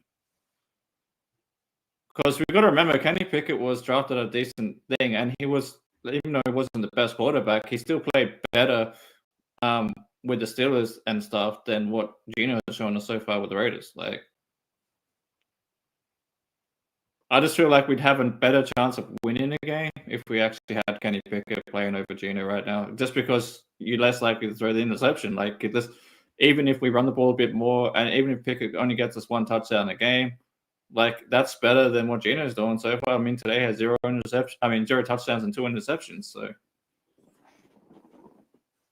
it's like, at what point do you bench fucking Geno? Like, shit's fucking crazy to me. I've never seen a team hold a quarterback on the field this long. That's this bad. Honestly, Ozzy, we might be better off just fucking running Wildcat with Genty. At this point, I'd fucking put Jacoby Myers at fucking Wildcat. Like, I just want to see any quarterback but Geno in there, to be honest. But I think Kenny Pickett, out of all the quarterbacks we have on our roster right now, Kenny Pickett probably gives us the best chance of actually having some kind of a season. And if we're not going to do that, we might as well just fucking tank at this point if we're not going to fucking change the quarterback, because you're pretty much tanking with the quarterback anyway if you keep the same quarterback in. That's what it tells me, because I don't see how Tom Brady, fucking Chip Kelly, even fucking dementia, fucking Pete Carroll can say that they can't see how bad Geno is at turning the ball over. Like, anyone can see that shit at this point. So if they insist on keeping him in, that to me is like, tell me you're tanking without telling me you're tanking. And if that was their intention, they never should have said, we're going to come out here and win 10 games. No, our team ain't gonna. Team's gonna struggle hardcore this year, and next year if we keep Pete, dude, we're in some trouble. Facts, I agree. We're gonna be in some major trouble. Like, there needs to be major changes made, and that's why I keep, like I said earlier, that's why I keep saying in every post I fucking tag Tom Brady, said, fucking just come down and fucking either fire this dude or make some fucking changes. Yeah, pull on Al Davis. Because if anyone's going to pull on Al Davis, it's going to be Tom, I think. Because he's got to, like, Tom's too much of a competitor, bro. There's no way he's going to keep standing, like, because he's basically putting his name on as a minority owner and stuff. You know what I mean? So it's basically putting his name to it, and he's a competitive guy.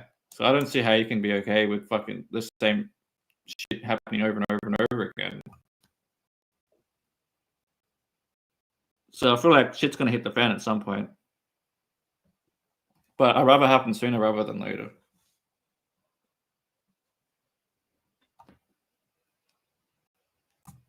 You still there, Al? Yeah, dude, I'm still here. Yeah, no, I think everything that you're saying makes sense, Ozzy. I just think, I go back to like the original point, which is how is it that us as fans could unlock this shit, or like could see the issues, could see the problems. We're not getting paid millions of dollars, but these guys who are getting paid millions, who do this for their day jobs, who are viewing film hours after hours, day after day, like, they're not seeing the issues, or they're refusing to see the issues. That's what I don't get, Yeah, that's why sometimes I feel like the shit's intentional. Like, is it fucking rigged, or is it that they're fucking tanking for a quarterback, or what the fuck's going on? Because you can't be this fucking blind to it. That the fucking number one problem we have is offense, and the number one problem on offense is fucking Geno, and you're not doing shit all about it.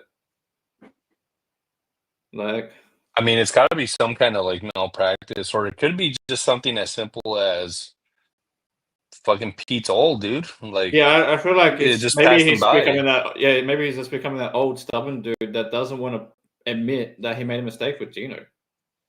Yeah, and he's trying to force it to make it work, but he's like this older, stubborn guy who just like he's stuck in his ways, Yeah, that's what I'm starting to see. Is like maybe he's this old stubborn guy, and maybe Chip's like, I want to change things up, but maybe it's Carroll is not letting him. And then maybe right, because we've got to remember, Pete Carroll was also the motherfucker that decided not to run Marshawn Lynch, right, in the Super Bowl. Right. We've got to keep that shit in mind. So it wouldn't surprise me if he's the one trying to force the pass here and trying to change things up because he wants, because he keeps trying to push for Geno. You know what I mean? I mean, just take a look at Ozzy. Just take a look at the way the defense is being run. We're the team that's running the most zone defense in the entire NFL, and that's because of Pete. Exactly. That's my point. So it's obvious He wants that, his hands everywhere. Yeah. He wants his hands all over this team. And I think that's the problem. Like, I think we need to let Chip run the offense, and he should decide who the quarterback is, and then go from there. Because maybe if you give him see what he can do with like Kenny Pickett or somebody else. He's awful, dude. It is a really bad. It's a really And bad hire. it's really sad though, man, because we all had high hopes when we got him. We thought, oh yeah, a coach that has experience, a coach that has been to the Super Bowl before, so at least he's going to know how to help, shape that team in the right direction. But he's taking the team backwards. I mean, I think a lot of Raider fans kind of thought, hey, he's won a national championship, or he won 2 national championships with, I think 2 or 3 with USC, yeah. and then he won a Super Bowl with Seattle, so he's won at the college and NFL level. But at some point, everyone loses their touch. This is actually very similar to, if you're familiar with Joe Gibbs from the Washington Commanders, like he coached them in the 80s. No, probably to I think 1 or 2 Super Bowls. Okay. Yeah, I think he coached them to a Super Bowl in the 1 or 2 Super Bowls in the 80s, and then he came back in the mid to late 90s, and he just didn't have it anymore. And I think that's the same situation that we're seeing right now with Pete. Like, he just doesn't have it anymore. Yeah, it sounds similar. He just, he lost his touch, and that's not necessarily a knock on him, but I think Seattle knew that. That's why they moved on from him. He was effectively fired from Seattle. They just gave him a gentleman's kind of goodbye, but he was effectively fired from there. Yeah, because I thought he was a advisor or something. Advisory role. Yeah. They just gave him that title really just to make him feel better. But it was really hey, you're gone. Yeah, we don't want you anymore. We're rolling with someone younger and Mike McDaniel. Yeah, exactly. And now they're looking good. Seattle's playing well this year. And Seattle is proving that they made the right move also by moving on from Geno. Exactly. The thing that amazes me is we're stuck with the hand-me-downs, dude. The thing I don't understand is that how did people not see? Because I said it from the start with Geno. I just don't understand how they can't see that when that dude came off with 20 to 15 touchdown to interceptions last year with better weapons, arguably because of DK Metcalf and all that. How the better O-line. He was going to be better over here, and a better O-line, a more experienced O-line. How the fuck was he going to be better over here? Yeah, dude. I mean, because I said that from the beginning. I was skeptical on Geno the whole time. Then I was willing to give him credit when we had the win in New England, all right, and see where things went. But he's just ever since then he's just been proving my point of why I didn't want him with the turnovers. I think the idea was, hey, we're gonna reunite this guy with Pete, and he's played his best ball with Pete. So I think that's where some of the confidence or some of the false confidence was coming in for Geno. Yeah, I get that part, but even if you go back to his before his last year in Seattle, the year before that, he hasn't really played that well in years. So yeah, he had those 2 good years. I think it was 2022, 2023, something like that. Yeah, but yeah, it's definitely been a couple of years since. But even those years, his best years, weren't even as good as Derek Carr in 2019. Oh yeah, absolutely not. Yeah, the thing with Geno is that they looked so good because he was so shitty for the first 6 years of his career. Exactly, and then the numbers. If you look at the numbers in his time, his best years ain't even as good as the 2019 year of Derek Carr, and we couldn't win with what we had then. And it wasn't the offense at that point in time; it was the defense. But the thing with Geno, Ozzy, was kind of this is the analogy. It's kind of like the neighborhood restaurant that was always a shitty place. It wasn't a good place to eat. Yeah, it gets a facelift or some shit. Yeah, and it gets a little bit of facelift, and the food ends up being decent. It ends up being all right, and then people are like, "Oh shit, this is the best food ever." It's amazing. It isn't. It was just in comparison to the shitty years, it was better. Yeah, but it wasn't actually as amazing as people thought it was. Like that's gonna make me hungry. Yeah, Right now. facts. I'm gonna hungry now. Fuck, dude, I was over here falling asleep, but dude, I had to get something to eat.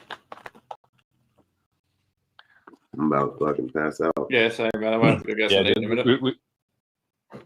Yeah, dude. We were just talking about Geno and how he's fucking teacher's pet, and you know, it is He what it is. is. He's teacher's pet, all right. He's ass cheeks.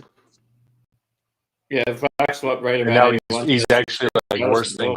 Gardner. Actually, statistically, he's worse than Gardner right now.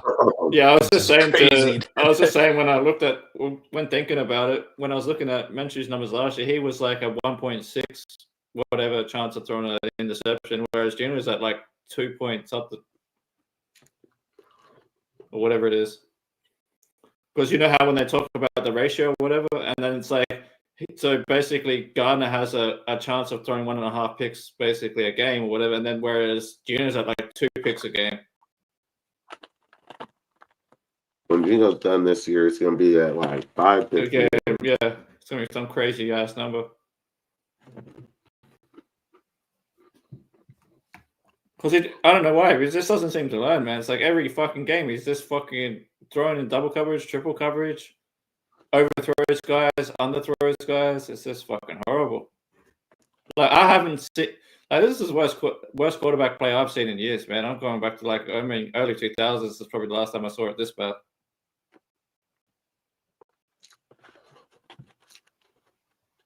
I'm just trying to think of who it was. I mean, I don't even think Kerry Collins was this bad.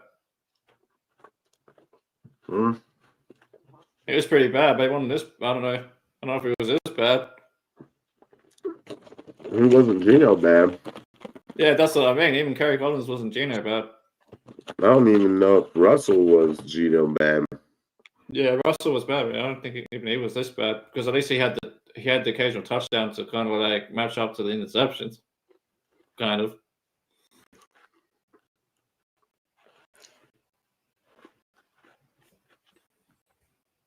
Because I know we had one of the worst offenses in the league at one point with Russell. I think we had a top 10 defense at one point, like bottom of the league fucking offense. I don't know if we've had somebody where we just have come out and thrown 9, 10 interceptions.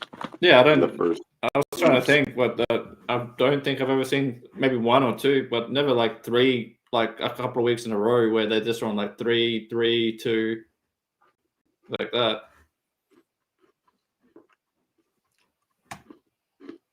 Because I mean, like fucking 8 interceptions in 4 weeks, man.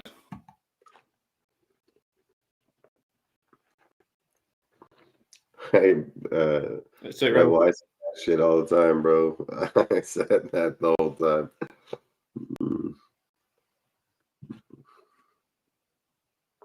We wouldn't be in the dilemma Facts. we're in right now if they would have went fair through camp. Yeah, that's facts.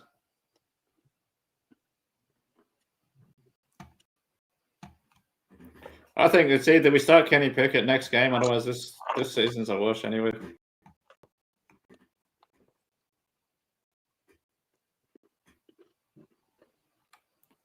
That's like the song I use on Instagram, though, man. I'm getting tired of this shit, though. Because it sucks to have to sit here and talk about a team sucking rather than being able to sit here and talk about a team winning. Like,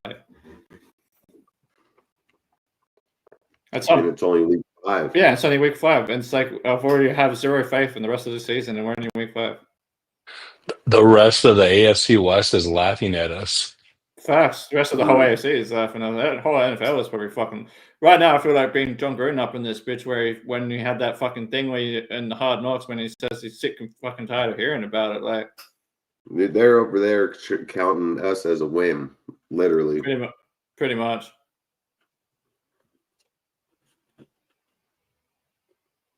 And as another home game for them. Yeah. All their fans will travel fucking to our stadium to give it a home game for sure.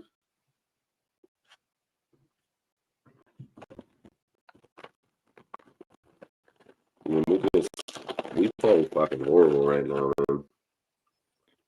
Yeah, it's like you said, bro. Or like we've said. If we were to take Max Kuntz and them off that front line, we look like dog shit. Facts. But so like another thing I said, there's times like games like this week where Max didn't like Max will still be Max, but there's times where he just disappears too. I don't blame him though. He's fucking because the team sucks. You know, Greg, I'm probably with you on that one. I'm probably like keep Geno in so he can get that first overall pick. Well, if we're not going to make any attempts to turn things around next week, then we might as well just fucking tank the season. Because if we lose next week, then there's at that point there is 0% chance. It's almost zero now of doing anything this year.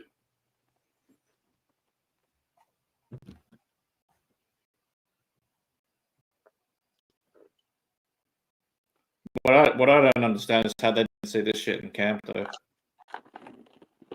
I mean, you're there with the players day in and day out. You couldn't tell that fucking Geno was a turnover machine in camp, like.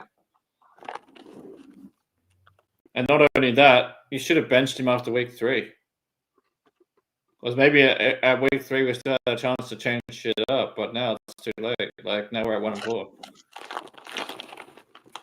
I mean, just bench him to threaten him for a game. Yeah, exactly. And then who knows? You put Pickett out there, maybe he's playing good, and then you might end up sticking with him or not, whatnot. Or at least it sends a message to the team that doesn't matter how much we're paying you, doesn't matter like if you came in as a starter or not. If you play like shit, you're going to get benched, and that's the message that should be sent to the team. The thing that amazes me is I really love to know what the fuck Tom Brady is thinking right now, because as competitive as that guy is and putting his name to the Raiders and shit, I'm sure as shit right now that he's pretty pissed. He'd be like, "Fucking, you guys buy me back out." He's probably sitting up there thinking, "Fuck, man, I could fucking put my pads on right now and play better than this motherfucker." Fucked up on this one. Yeah.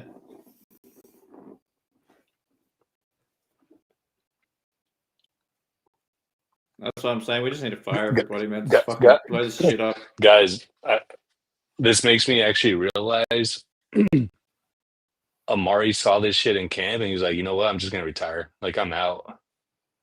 Dude, I'm telling you. I saw that shit, dude.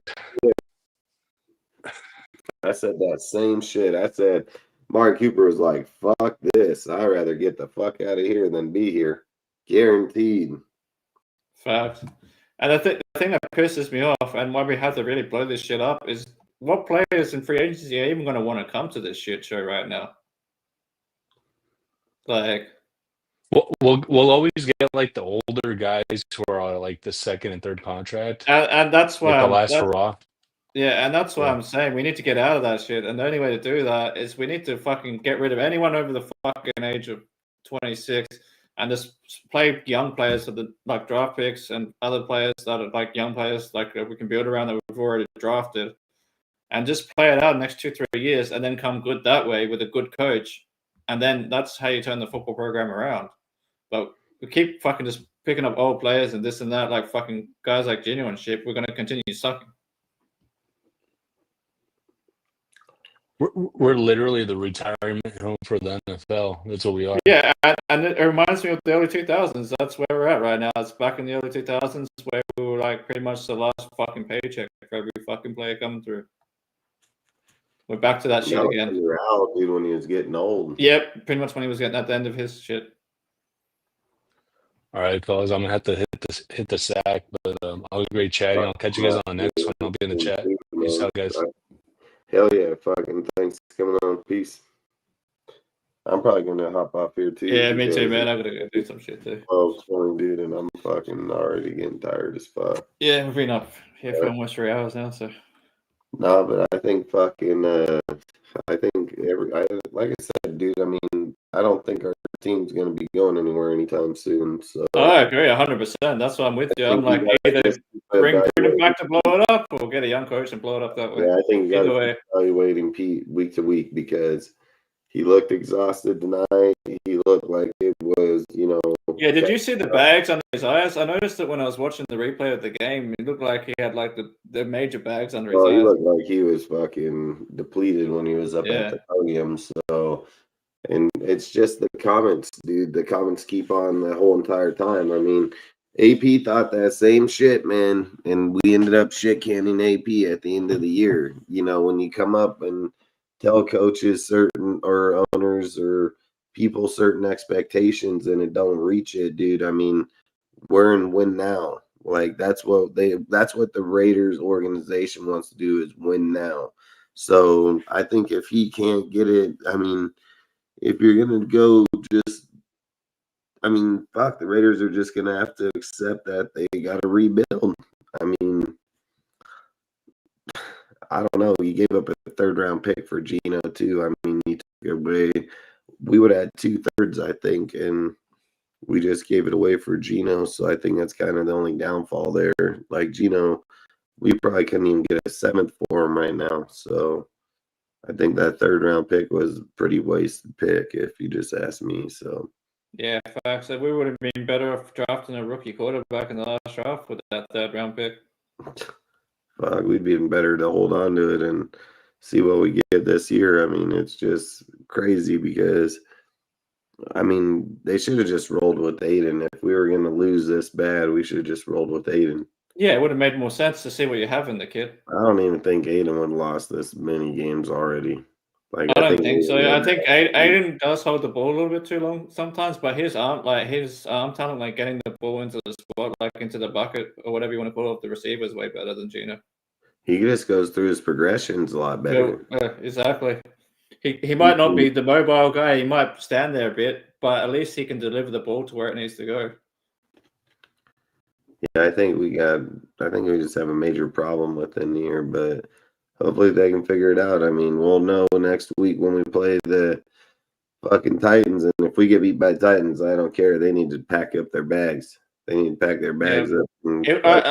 I've said, man, if we lose to the Titans, it needs to be like John Gruden style major fire sale mode. Start fucking trading players. Like, I don't care if you even trade Max at that point. Like, I love Max, but at that point, it's like, whatever. Just stock up on draft capital, blow it all up at the end of the season. Shit, you know damn well, Rebel fucking one Brian Canahan was probably gonna get fucking shit canned if they didn't win that game. And then fucking we're over here sitting here, we're praising our coach to lose like that. We're praising them. We're like, it's okay, man. Good deal. Like I'm telling you, man, Mark's just got to grow a sack and figure this fucking deal out. They got to sit down with Tom. They got to figure out, like, okay, what? Well, Harbaugh did it, Courtney. Harbaugh fucking turned around the Chargers pretty much in one season. Oh, fuck, he already had him in the playoffs, dude, Yeah. and fucking Herbert threw 4 interceptions, fucked it up. Facts.